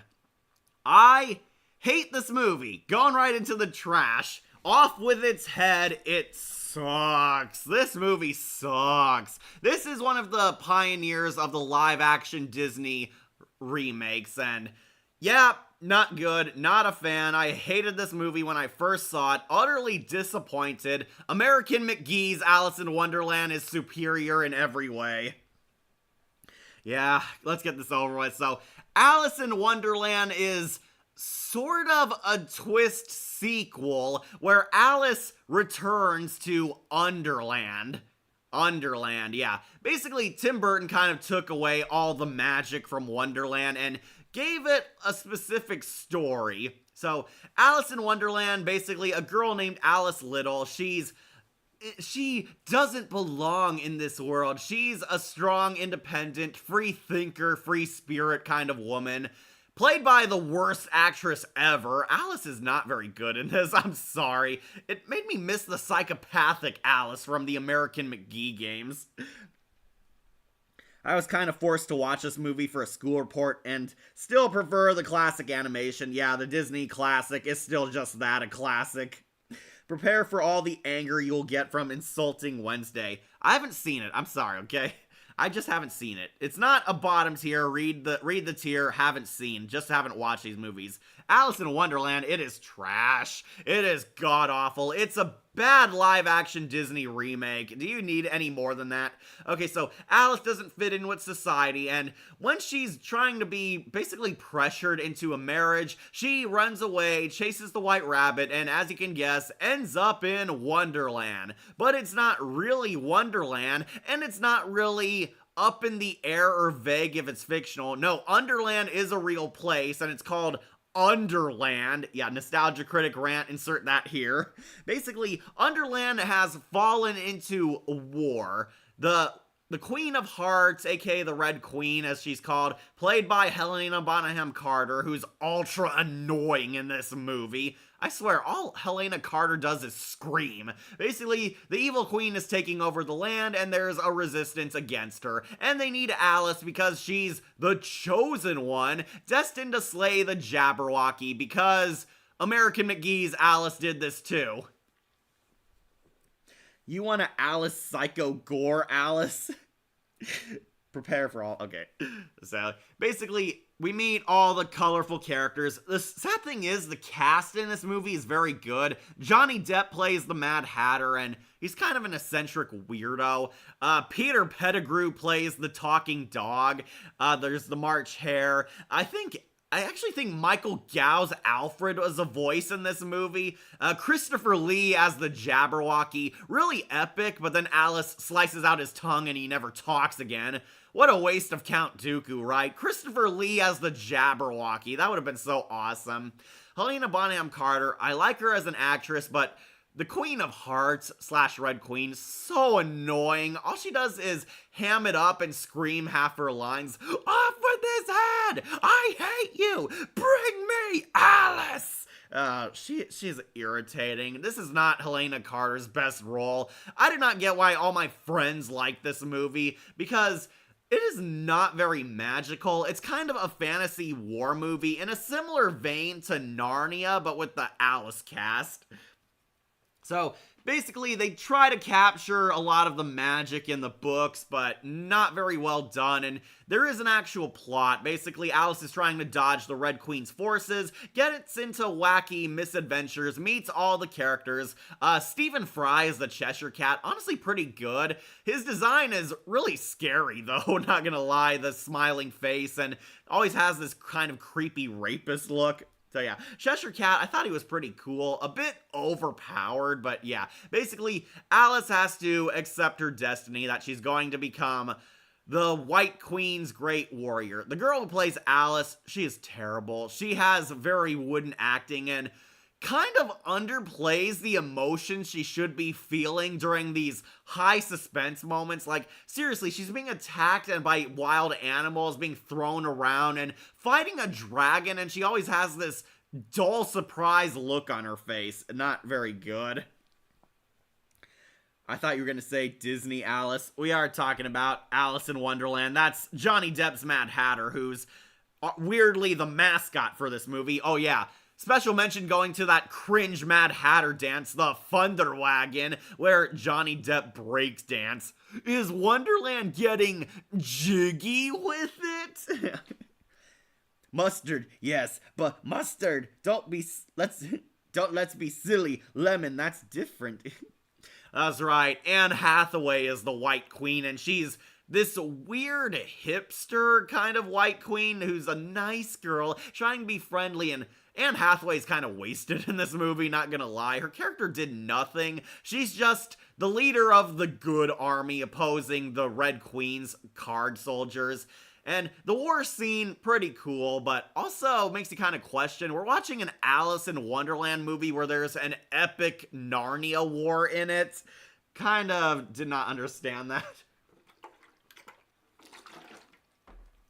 And there's some really dark imagery. Ordinarily, I like Tim Burton's movie, but this was for families, and I swear, there's some horrible bloody scenes in this. The dormouse likes killing people, and one of the animals gets their eyes gouged out. Really gruesome and gross looking scene. That scared me as a child in the theater. And Alice nearly dies. She gets clawed by an animal. We see the Griffin dies getting his head crushed, and the Jabberwocky gets beheaded. They off with his head, and the Queen has a body count in this movie, yet we're supposed to find her laughably evil. So, as you can guess, of course, Alice wins. She finds herself, sort of, accepts her free-spirited form, and accepts that Wonderland is real. Oh yeah, the twist is, Alice was Alice. She was here in Underland before, and the first movie apparently happened. The Disney animated movie. Apparently, there's this weird continuity between them. The Disney movie events are actually canon to Tim Burton's. This is a sequel, sort of. Yeah, it's very confusing. Apparently, Alice has been to Wonderland before, and in the Disney movie, she wrote it off as a dream. Here, she finds out, nope, it was real. It all actually happened. This magical realm did exist. She is actually their hero, and she helped save their world. Liked Alan Rickman as the caterpillar. That one actually felt appropriately casted. Alan Rickman plays like this wise, smoking caterpillar, like in the Wonderland books, and he basically gives her sage-like advice before evolving into a beautiful butterfly, which is the metaphor for this lesson where Alice accepts her for herself. She returns to her real world and completely rejects the guy proposing to her so she can become a traveler exploring new wonders, which, yeah, I call BS on because this is like, what, 1700s old England? Yeah. Apparently she accepts herself and becomes a strong, independent woman, carrying on her dad's dreams, and gets a boat called the Wonder, where I guess she'll meet Jack Sparrow one day. Yeah, this movie's trash. It is trash. There's way too much reliance on CGI. Granted, a lot of the CGI is good, but too many green screens and very fake-looking effects. Alice's acting sucks. Johnny Depp's Mad Hatter is plain weird. Helena Bonham Carter is the most annoying Tim Burton villain in this movie. The story is god-awful. It's basically trying to make Alice in Wonderland a fantasy war epic, which does not work. And this kick-started the trend of live-action Disney remakes. And yeah, of course, the first one was awful. It is awful. Off with its head. And no sequel Through the Looking Glass isn't much better either. Yeah, thankfully we're not doing the sequel because Tim Burton did not direct or write the sequel. He executively produced it, but it is not his baby like the first one was. So don't worry, we dodged that bullet. Yeah, the sequel also sucks. So yeah, don't recommend Alice in Wonderland. It is easily one of the worst. And sadly, the first Tim Burton movie that turned me against him. It was the first one I hated, and won't be the last one.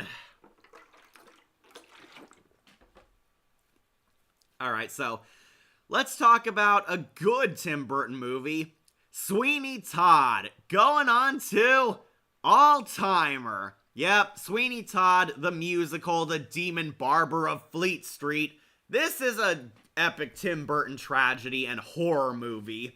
Sweeney Todd, really epic musical. Johnny Depp and Helena Bonham Carter are really kick-ass psycho villains, and this is a very gothic, dark movie. One of Burton's greatest tragedies. Ah, yeah, Sweeney Todd. Oh, yes, love Sweeney Todd. Fully agree, this is an S-tier masterpiece.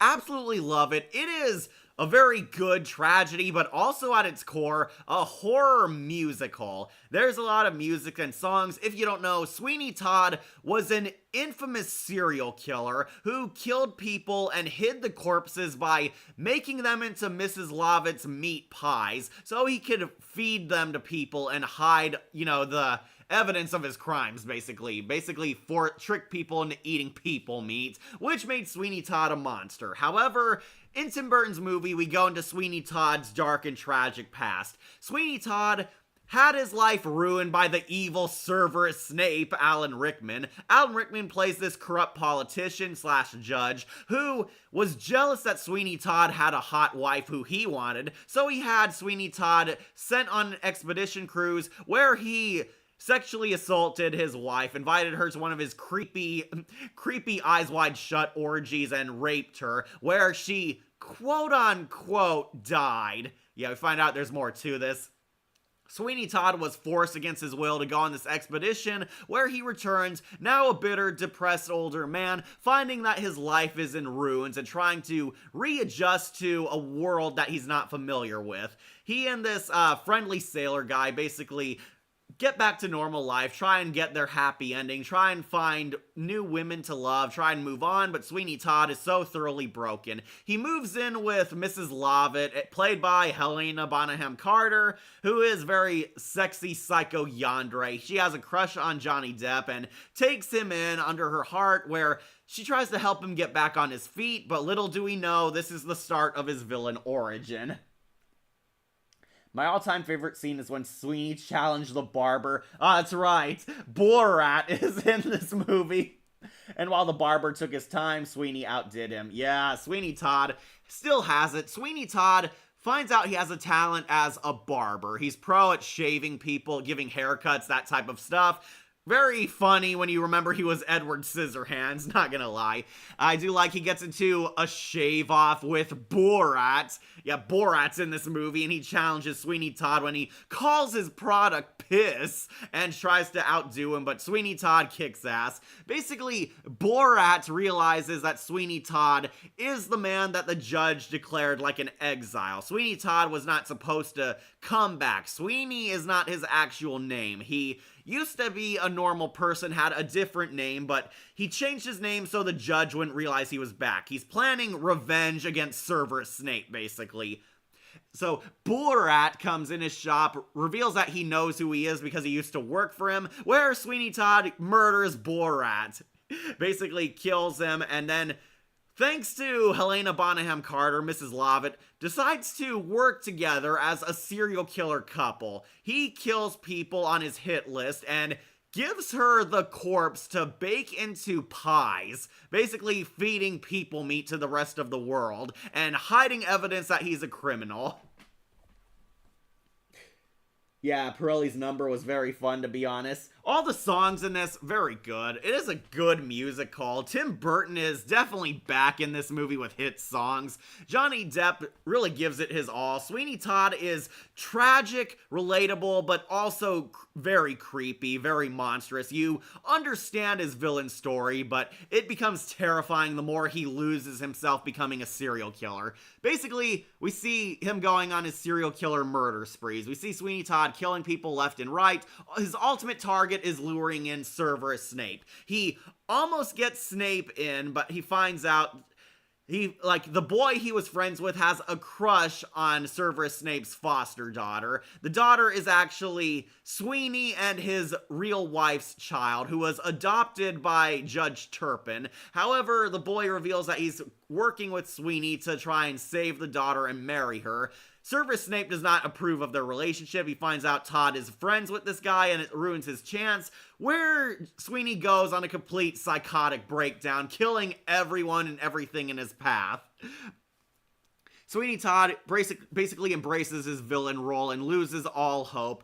He's no longer targeting Judge Turpin, Severus Snape. He's now basically killing everyone and murdering half of London. Eventually, Judge Turpin is convinced to come back. The boy saves Sweeney Todd's daughter. Like, the daughter and the boy do get a happy ending. Basically, there's a B plot where this boy has a crush on the Severus Snape's foster daughter. He helps save her from his abusive control over her. They run away together. They kill the mental asylum doctor. And basically, they have the big final confrontation where Severus Snape shows up at Todd's place, thinking Todd helped her escape, but Todd offers him a shave, where finally reveals himself and kills Snape by slitting his throat and letting him bleed to death horribly, sending him down into the basement to be cooked into a pie. So, we find out there was a twist after all. We find out, Sweeney Todd adopted the boy Borat was taking care of and took him into the shop as an apprentice, and he liked Mrs. Lovett until he realized they were eating people meat. The boy discovers that they're the psycho killers who are making people disappear. The boy runs away and hides into the sewers, while Mrs. Lovett finishes the judge. However, as they're preparing the bodies, Sweeney recognizes one of the corpses, this crazy homeless lady who's been going around acting nuts and warning everybody of dangers. Sweeney Todd killed her to silence her, and we find out the crazy homeless lady was his wife.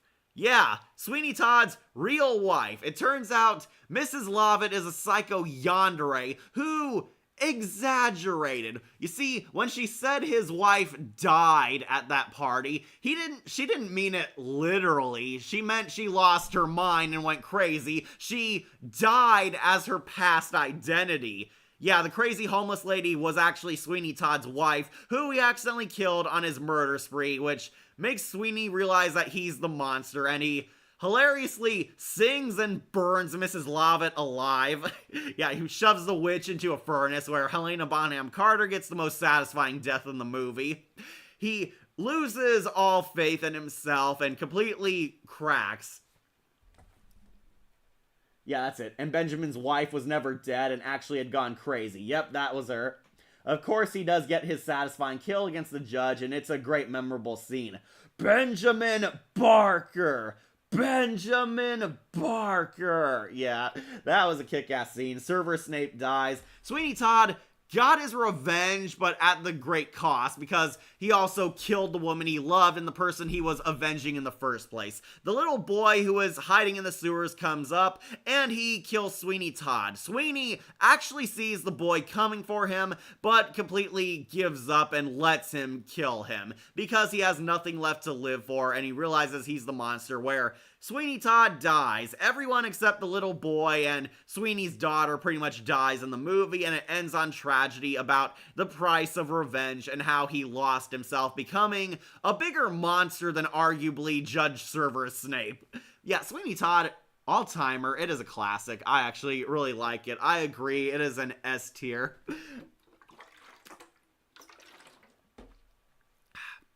Sorry, I needed some water. Yep, Sweeney Todd, total showstopper. It belongs here in the S tier, and I fully see why people love this movie. Some people have recommended or requested we review it, but I'm not sure because it is a very bloody movie. This is hardcore R-rated stuff, and some rape scenes are heavily involved too, so not sure if I'll do that, but I agree, it is a masterpiece. Yeah, Benjamin's wife was never actually dead. Yeah, Helena Bonham Carter exaggerated. Alright, but you know what's not a masterpiece? The Dark Shadows. Going on to trash. I hate The Dark Shadows. This movie is awful, and it pretty much derailed Johnny Depp as one of Tim Burton's best stars. Dark Shadows, god-awful. This movie is a comedy that forgot to be funny. Not good, it sucks. Basically, if you don't know, this is about Johnny Depp plays a vampire in our modern time, and getting into sexy, wacky misadventures along the way. Yeah, it sucks. It sucks. It's bad. So, when's the next stream? Probably next weekend. Okay, so Dark Shadows, if you don't know, Johnny Depp plays a vampire. He plays like this kind of, Dark Shadows is based off of a TV show, and it was supposed to be Tim Burton's kind of Addams Family. He's adapting an old gothic show about a vampire who comes in our modern day.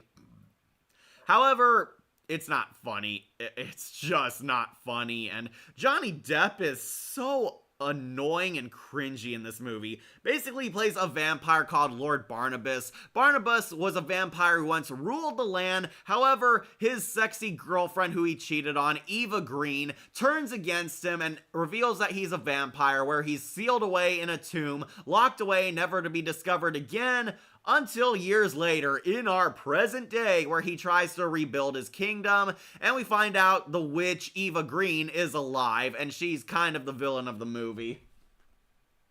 Never seen Dark Shadows, but honestly, I'm glad I missed it. Yeah, you are very lucky, Shadowlink.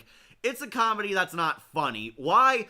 It's a fish out of water story. It's a lot of Johnny Depp is a vampire from the old times, and he's wandering around present day and wondering how all this weird stuff that we use in our modern time period works, and screwing around, getting into stupid hijinks. Like, I remember he hits the TV, reveal yourself, and he breaks things. He doesn't understand our modern times. We find out the sexy witch Eva Green is the main villain, and she's become a successful CEO. Basically took Barnabas's assets and became a rich businesswoman, and basically is trying to annex their house. Barnabas goes to a mansion which is run by his current ancestors. This wacky kind of Addams Family cast. Basically, they live a dysfunctional family here in this castle in the middle of nowhere, and Eva Green is trying to buy them out and take their land. And basically, yeah, Barnabas tries to save their house and help defeat the evil witch Eva Green. However, it's also a love story. Barnabas had a love interest who's the woman who got away, who he never hooked up with, and basically Barnabas has found her ancestor, or sort of the reincarnation of her. Barnabas has a love interest who looks like his lost princess, who he's trying to hook up with and get with. However, Barnabas, completely unlikable character because he sleeps with every other woman but his love interest. Like, he sleeps with Eva Green twice, he gets a blowjob from Helena Bonham Carter, he sleeps with some stripper, he sleeps with a ton of other women, and we're supposed to believe that their romance is loving and pure and wholesome. Yeah, he sleeps with everyone but his primary target. That's kind of a weird position.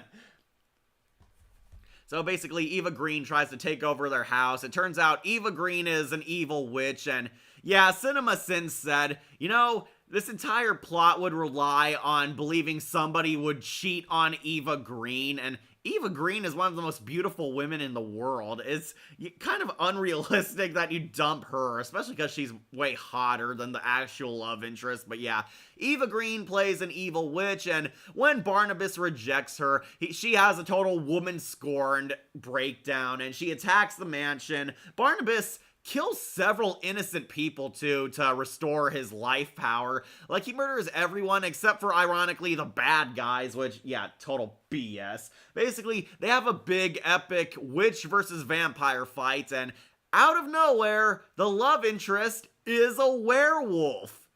Yeah, the girlfriend he's trying to hook up with was a werewolf all along. It comes right the hell out of nowhere, but yeah, the werewolf and vampire double team witch Eva Green, defeat her, and Barnabas finally hooks up with her and accepts his place as man of the house in this new era. Yeah, Dark Shadows sucks. It sucks. It is awful. I hated this movie. It is not funny, not entertaining, and the main protagonist might be the most unlikable Johnny Depp protagonist ever.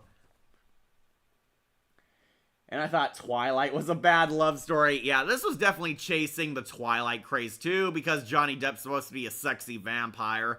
Did not work. It is not a very good love story, not a good comedy, and they basically stretch out the joke that he's a fish out of water for way too long, to the point where it's not even funny after the first 5 minutes.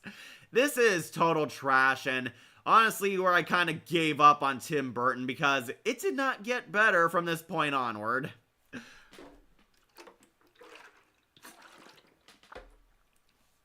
Alright, so let's cross off Big Eyes. Big Eyes, never saw this movie. I never even heard of this movie. I know nothing about this. This was apparently a passion project by Tim Burton after he did Dark Shadows and Alice, and never saw it. Never saw it. I heard it's about like an artist. It's another biography movie like Ed Wood is allegedly, but never watched it. I never even heard of this movie. I have no idea Tim Burton even made a movie called Big Eyes. Haven't watched this one as well. Alright, you want it? Let's get ready for Dumbo! Yep, trash. Live action Disney remake, of course it is. Tim Burton did a live action version of Dumbo, and it is easily one of his worst movies ever. This might be rock bottom. This is easily Tim Burton's worst film. Number one, he mangles the story horribly, and he adds a lot of useless subplots which go absolutely nowhere or are not entertaining. There's way too much focus on these human characters, half of whom can't act. The child actors are very garbage in this. The effects already look dated. The pink elephant scene is completely ruined. This weird bubble show. Fucking bubbles! Yeah, it does not look good. Fully agree with Doug. Michael Keaton plays the villain in this, which, very jarring. He plays like this corrupt CEO who wants to buy Dumbo, and oh yeah, somebody dies in Dumbo. Yeah, somebody dies in the family-friendly Disney movie. This abusive, like, circus carny gets crushed to death in a freak accident in a PG family film, no less. And yeah, this caused a lot of anger.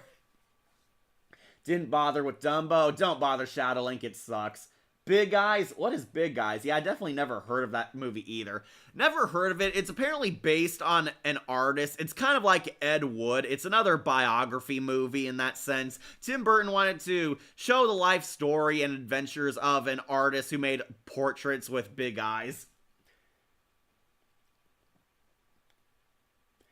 Why this choice was made, I'll never know. The Dumbo is my favorite, at least top 3 of my animated Disney flicks. Yeah, so my mom is a huge Tim Burton fan, and even she didn't want to see this movie because, one, Dumbo is very sad to her, and she had no doubt that Tim Burton was going to focus on the tragedy and make it super depressing. But yeah, and we kind of dodged a bullet. I eventually gave it a chance, and yeah, it sucks. It sucks. Dumbo, bad live action remake. It did not understand the original. Dumbo is kind of a non-character in this movie. He's more so a plot device. There's way too much focus on this human family. Like, the dad was a military dude. He got a plastic appendage and can't do things the way he used to, and Dumbo is kind of helping their family circus. Danny DeVito is in this as the circus ringleader. He's standing in for the mouse from the live action movie.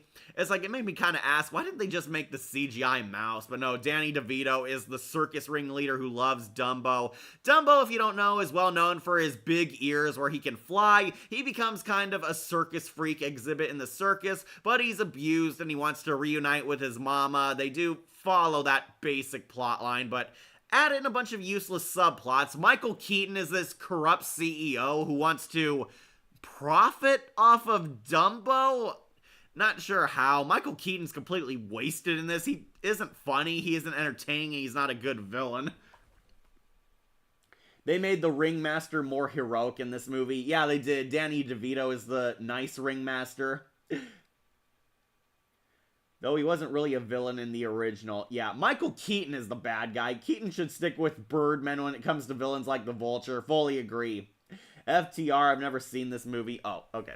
You never seen it? Yeah. Okay, Dumbo, it's a live-action Disney remake. Of course, they did not understand what made the original so good. They ruined the pink elephant scene. Yeah, it's a big bubble show now. It's not that creepy, trippy acid sequence from the original. Dumbo is not given much depth or persona compared to a cartoon, which very shocking because he didn't talk in either version.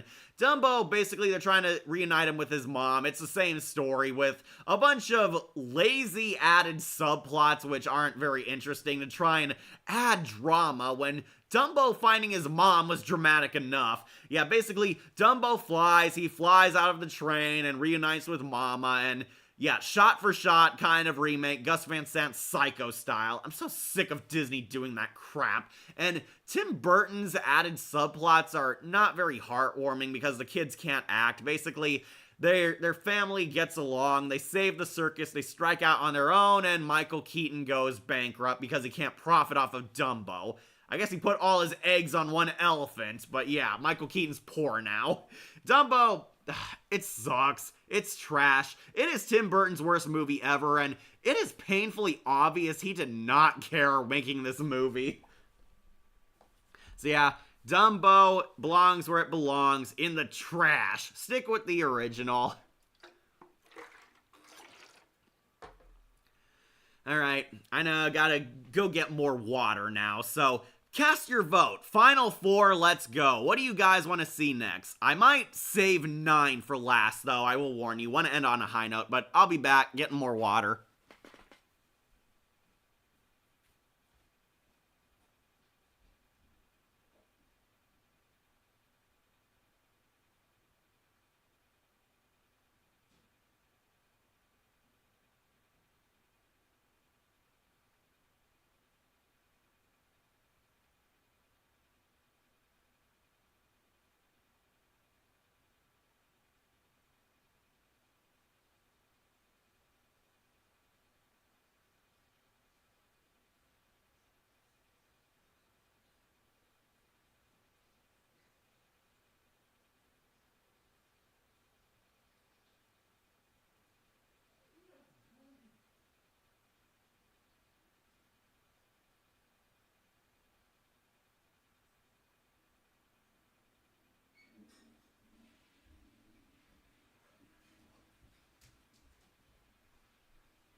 Alright, Cat's back. What did you guys vote for? So I recognize all but one. What's the one next to Frankenweenie? This is Miss Peregrine's Home for Peculiar Children.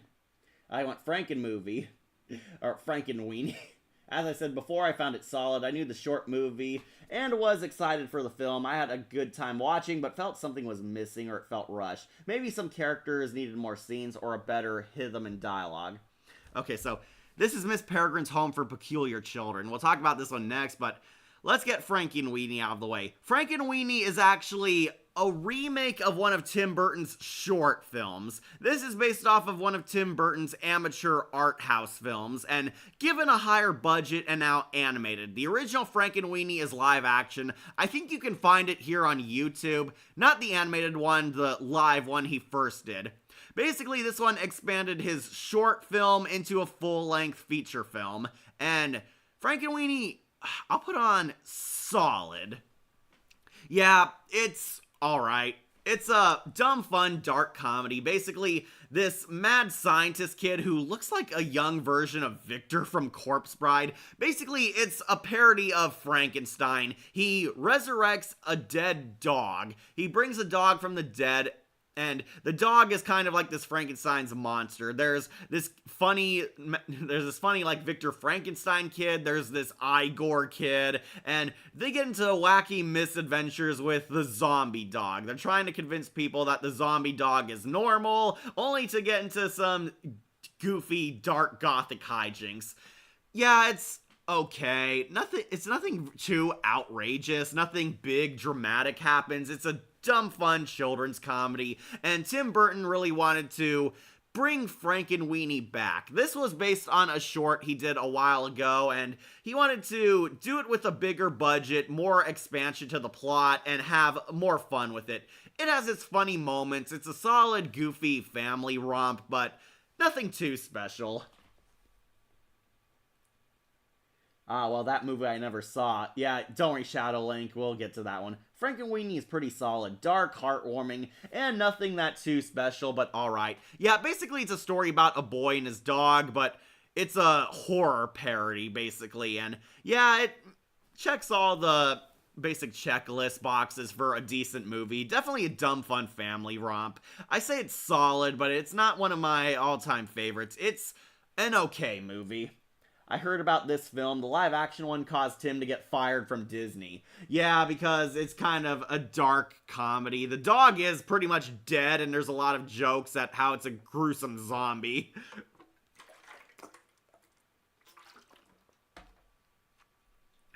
Yeah, Frankenweenie, not too much to say. It's solid. Not one of Tim Burton's highlights, but definitely fun for the family if you're looking for something to watch. Alright, so let's talk about Miss Peregrine's Home for Peculiar Children, aka Tim Burton's X-Men, which, total trash. Hate it. I hated this movie since I first saw it. Some of my friends actually liked it and thought it was okay. No, this movie sucks. This is a movie where I completely lost faith that the good Tim Burton was ever coming back. Basically, this movie was based on a book series about magical adventures. A loser outcast kid basically finds his way into a secret home that's in a time loop where magical children with supernatural powers live. Basically, Miss Peregrine's Home for Peculiar Children is a safe zone for outcasts and supernatural children and circus freaks and all that. It exists in like a time loop. There's like a magic portal where this plane of existence is here, and the orphanage basically exists here, where Miss Peregrine, played by the sexy Eva Green, is this hot Professor X type of teacher who takes in runaway kids and mutant freaks to basically raise them in a place where they feel comfortable. However, they have to keep resetting like a clock because they're in like a house that gets bombed during World War II. It is very trippy, and Tim Burton did not do this universe justice. I'm just gonna say it. The world building in this is trash. Ah, good. I dodged another bullet. Yeah, you did. Alright. The movie is also a tribute to Vincent Price. Oh, that was the movie Vincent. But Vincent Price definitely made cameos here and there, as there's a teacher who resembled him, and his name was Vincent. Yeah. Tim Burton also made a short film called Vincent, and Vincent Price clearly had an influence on him. Basically, a loser, outcast boy who's very bland and forgettable. It's one of Tim Burton's most generic heroes ever. This loser, outcast boy doesn't get along with his family, and he finds out from his dying grandpa, Terrence Stamp, reveals that he knows of a secret place where the son could belong, and basically, the family has this secret that the boy's trying to uncover, where he's cracking a mystery leading to Miss Peregrine's home for peculiar children. The grandpa was like a guardian warrior or something who worked alongside Miss Peregrine, and he finds this house of supernatural kids. They all have powers. There's like these 2 kindergartners with ghost masks. There's this girl who can fly. There's this kid who can build steampunk technology. There's like werewolves, all that kind of stuff. My friend told me he saw this film and he developed a crush on Ella Purnell character, but he told me it was because of the scene where the character removed her feet from those heavy boots. Yeah, same. I guess that. I do know Meg from The Haunting Hours Dreamcatcher is one of the superpowered children in this movie. Yeah, Meg, the idiot bully from Dreamcatcher, is one of the superpowered kids in this. Basically, Tim Burton rips off the X-Men. They're mutants and all that. They'll never accept you because we're different. Different people have to stick together. Human beings fear what they don't understand. All that jazz. It is kind of a complete rip-off of the X-Men, not gonna lie. So, there is a villain in this. And not gonna lie, the villain, very weak, and the worst part is, he's played by motherfucking Samuel L. Jackson. Yeah, Samuel L. Jackson is the villain of a Tim Burton movie. Samuel L. Jackson plays this evil, psychotic, shape-shifting wizard who's trying to invade Miss Peregrine's home for superpowered orphans. Why? Because he's with this weird cult that eats eyeballs from superpowered kids, and it makes them immortal. That is, honest to you all, the plot. Samuel L. Jackson wants to find Miss Peregrine's home to harvest these kids' eyeballs, and he takes over the world with his army of look-sees. There's these weird, like, Crypt TV look-see looking minions. I think they're called the Hollow or something. They're these invisible demons who only magical children can see, and he's trying to basically destroy Miss Peregrine's home for peculiar children and abduct all the magic kids so he can harvest their eyeballs and use them for his immortality drug. Yeah, that is the actual plot, Shadowlink. Yeah, so Samuel L. Jackson can shapeshift, and in a very bizarre twist, we find out Samuel L. Jackson was actually the one who killed the main character's grandpa and was posing as the main character's therapist the entire time. How, when, and what would that accomplish? I do not know. It is not very explained. They're trying to do a Harry Potter kind of magical wizarding world type of deal, but Tim Burton does not do this world justice, and apparently he changed a lot from the book. It does not resemble the book very well, and it pissed a lot of people off. Honestly, this movie's very boring. There's a lot of long exposition. It's that type of world building where basically they tell you everything. There's a lot of sitting around talking, people telling about their feelings, telling you their backstories, telling about this world, and a lot less showing. It is more telling over showing, and Burton clearly did not understand what made this world fun. It is not very enjoyable, despite trying to be a Harry Potter and X-Men clone. So, eventually, Samuel L. Jackson finds the house. Apparently, it's just one of many homes. It is like existing in a time loop. I don't know how it works at all, but Samuel L. Jackson manages to break their time loop and find the house. He turns Eva Green into a bird. Miss Peregrine becomes cursed as like an animal. She's a peculiar. That's why they're called peculiar children, because they're magic, lol. Eva Green gets cursed into a bird and flies off, where he tries to abduct the kids, forcing the main character to step up and become kind of their new guardian. He takes all the superpowered magic X-Men kids away. They go on the run, like portal hop through time loops, running away from Samuel L. Jackson and his army of look-sees. They get a fight scene where they fight at a carnival. Yeah, there's like a kind of carnival fight scene where they fight the evil look-sees, and it's kind of funny because the muggles don't see them. The look-sees are invisible to the public eye. The magic children are able to use their powers without gaining attention. They, like, throw the look-sees in the ocean, get them ran over by a Ferris wheel, all that kind of stuff.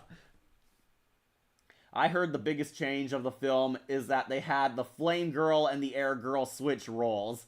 Yeah, I don't know the book series. I did not know this was based on a book saga, but apparently book fans did not like it, and considering Tim Burton's track record with remakes, it's very easy to see he failed.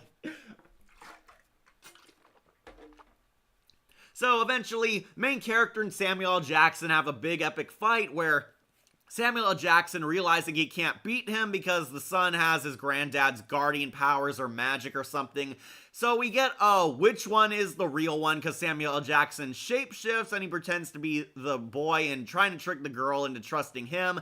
But in one of the weird, out-of-nowhere dark scenes, one of the look-sees survive the final fight, comes in and accidentally kills Samuel L. Jackson by ripping his eyes out. Yes, it happens on screen, fully in view. Look-see kills Samuel L. Jackson by ripping out his eyes with his tentacle hentai powers and eats them, which kills the wizard and destroys his magic. And yeah, he chose wrong and accidentally saved the day, where the boy finishes off the last look-see. It is a very surprisingly graphic, out-of-nowhere dark scene.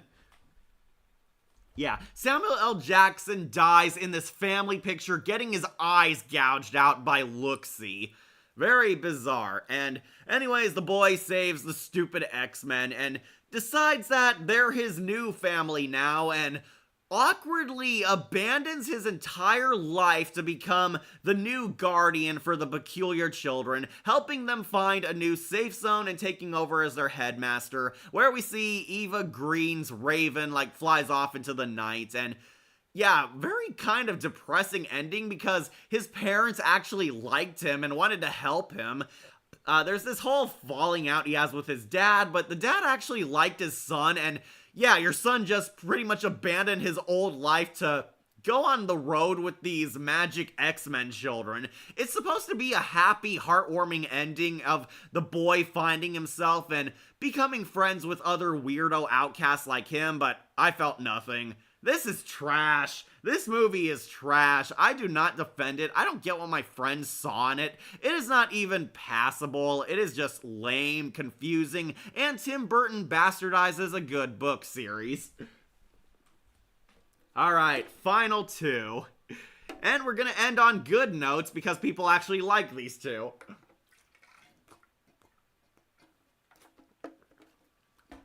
Alright, so you want to hear my thoughts about Beetlejuice 2? I'll tell you my thoughts on Beetlejuice 2, and I haven't seen it. Yeah, I'm sorry, guys. I still haven't seen it. I heard it's okay. Not as good as the first one, but passable. I heard people like it. Michael Keaton is very funny. I've seen clips of Keaton, of course, because he's the character I want to see. Heard good things about it. Heard some people just found it kind of mid. Nobody said it's better than the first one, which is legendary. But this one, just haven't seen it. I'm sorry, but I hear people saying it's okay, and I don't want to waste time on just an okay average movie, so haven't really been hyped to check it out. Day-o. Also didn't see it, but 9 was pretty great. It was pretty solid, not as good as the first, but still solid. Okay, thanks, Shadowlink. That's what everyone says. So, I've heard people praise it. Some people say, at worst, it's just okay, not all that hot. Definitely a solid entry, so I believe the fans when they say it's a decent movie, but haven't been in a big rush to see it, and I still haven't watched it yet, so yeah, going on here. But let's end on a positive note with 9. Tim Burton did not direct this movie, but his fingerprints are all over it. He did produce it and wrote part of it, and you can really tell he had an influence on the machine designs because half of them look like Edward Scissorhands. 9 going up to all-timer. Yep, I love 9. This movie is badass.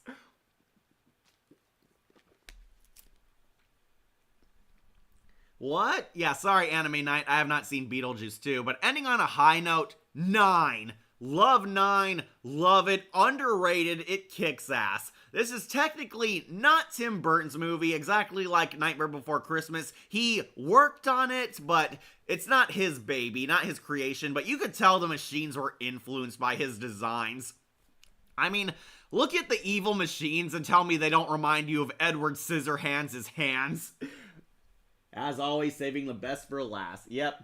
You never saw it? You have Max watch it. For the love of the afterlife, watch it. And it's not an okay movie. It's a great movie. Okay, I believe you, Anime Night. I've heard other people say it's just okay. Me, haven't seen it yet. I haven't been in a big rush to see it. Most of my friends say it was alright, but nothing as great as the first. That was the only criticism I ever heard. But yeah, 9...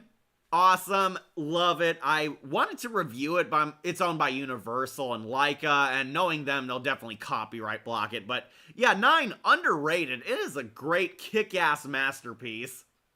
So, if you don't know, 9, a movie about the Machine Wars. And we follow 9 ragdolls. They're called Stitch Punks, who were invented as a last resort by the humans to defeat the evil machines and save the world from their wrath. And 9, played by Elijah Wood, goes on epic adventures combating machines and discovering a little more about themselves and humanity, its greatness and its dark moments, and its morally gray atmosphere. The machines, really creepy-ass villains, not gonna lie, and a lot of badass action and animation. 9, one of my favorite movies ever. It is an all-timer. Yep, we saved the best for last, Yara. 9 is one of the overlooked movies that I always wanted to see, but never got a chance for a long time. When I finally did, yeah, I wasn't disappointed. 9 was pretty awesome. Glad you saw it, Shadowlink. Hey, is Nightmare in meh because it's only produced by Tim Burton? No, if you were here earlier, I am not a huge fan of the Before Christmas. If you watch it, could you do a review on it? Beetlejuice? Not sure. Honestly, I think Stitched Together Pictures did a pretty good review on it. I did see him, so I do know of it through him. But us, I don't think we're going to be talking about Beetlejuice 1 or 2. It just doesn't interest me as much. Alright, anyways, 9, basically a big epic battle against the machines, lots of action. There are 9 Stitch Punks, we meet them, get to know their personalities, their character arcs. We find out what happened here. We learn more about humanity, its flaws, that ultimately human beings created the machines turned against us, and basically these are the problems that humanity reaped what they sow. The machines were supposed to make life better, they turned against us. There's this Magitech trinket, this medallion, that basically 9 accidentally reawakens the evil machines with. And this medallion can steal souls. The scientist who created the Stitch Punks transferred his soul into these 9 ragdolls, and we find out in the twist that the Stitch Punks are him. They are the scientist's personality split into 9 parts, and basically this is his way of carrying on his mission to unplug the machines and undo the damage he did. And with the medallion, it can restore life, slowly but surely. This medallion has kind of like soul magic in it, and it can fix this world and rebuild society. Basically give life to a new breed of humans, but they need it back because the machine took it, and the machine is using it for evil. Evil machine is picking up where it started. A lot of kick-ass fights, a lot of evil Power Rangers, really great action, and really creative artwork. I absolutely love it. The Stitch Punks are like the size of action figures, so everything has a massive scale. Okay, just checking the comments section. So yeah, basically Elijah Wood plays 9, John C. Reilly is number 5, the sexy Jennifer Connelly plays number 7, and I believe Christopher Plummer plays number 1. Yeah, all of them did really good jobs. Not gonna lie, the Stitch Punks had some celebrity voice actors and Fred Taddei score, but the Stitch Punks, very likable characters. They slowly grow on you throughout the movie. They have a ton of great chemistry. Basically, it's kind of a survival horror story. They're just trying to get by until they eventually decide to stop hiding from the machines, fight them.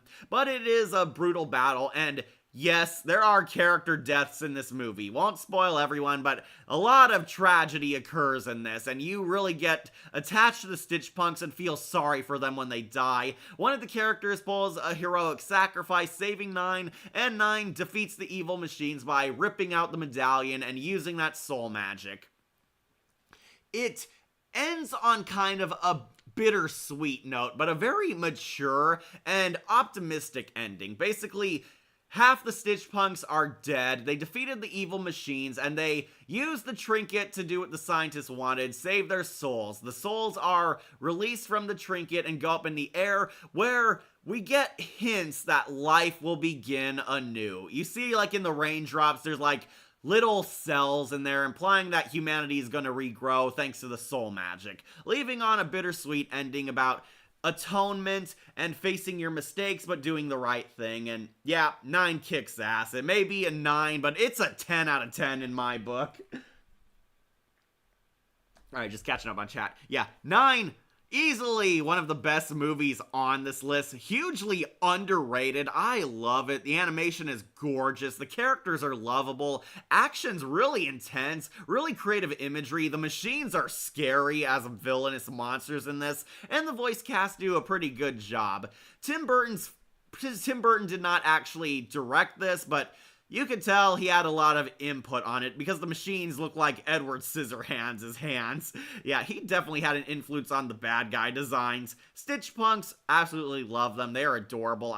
I'm surprised we never got action figures of them because it feels like a toy commercial Transformer style. Thanks for the good time, Cat. As always, great tier list. See you next time. Almost in a way like Power Rangers RPM, where the last of humanity fights to survive against Avengix and his robot army. And like with 9, they both did the post-survival apocalypse trope right. Yeah, I know, some might see this as cliched, but they did a lot of interesting things for their machines take over the world plot. 9 is a 10 out of 10. But yeah, as you can see, that completes our Tim Burton list. We talked about them all except for the ones I'd never seen. So yeah, this is my list. Take a shot if you can't see it all, but yeah. I have talked about every movie, and these are all where they're all going. Haven't seen at least 4 of them, so we'll go over them one last time. Haven't seen Ed Wood, Wednesday, Beetlejuice 2, or Big Eyes. Sorry, they slipped under my radar, and I've not made time to watch any of them. Just completely missed them. But total trash. Top 5 worst Tim Burton movies down here. Number 1, Dumbo. Garbage. Miss Peregrine's Home for Peculiar Children. It is bad, botched a good book, and Tim Burton's world building is god-awful in this movie. Dark Shadows. Bad comedy. Alice in Wonderland. Bad remake. Planet of the Apes. Worse remake. Yeah, these are bad, and surprisingly, most of them are remakes, because Tim Burton is bad at doing remakes. Then we have meh, Mars Attacks, Batman Returns, and The Nightmare Before Christmas. Sorry, I do not care for these movies. They are messy. They're not my thing. I can see other people defending these ones, but they're not trash, but also really don't gel with me. I especially did not click with Nightmare Before Christmas. It is overrated. But solid, Big Fish, and Frankenweenie. These are definitely decent movies. I can see other people loving them. I think they're passable and watchable entertainment, but missing that extra spark of Tim Burton. Well, Tim Burton, you did have your lows, but your bests were definitely the best. Good tier list as usual. Thanks, Shadowlink. Great movie, Sleepy Hollow, Edward Scissorhands, Corpse Bride, and Pee-wee's Big Adventure. These are definitely great, they're fun, they're watchable. Missing that perfect Tim factor, but I do think they're pretty good. I would recommend them. These are definitely A-tier movies. And the all-timer, aka my top 5 best Tim Burton movies, Sweeney Todd, kick-ass gothic musical, Tim Burton's best slasher movie.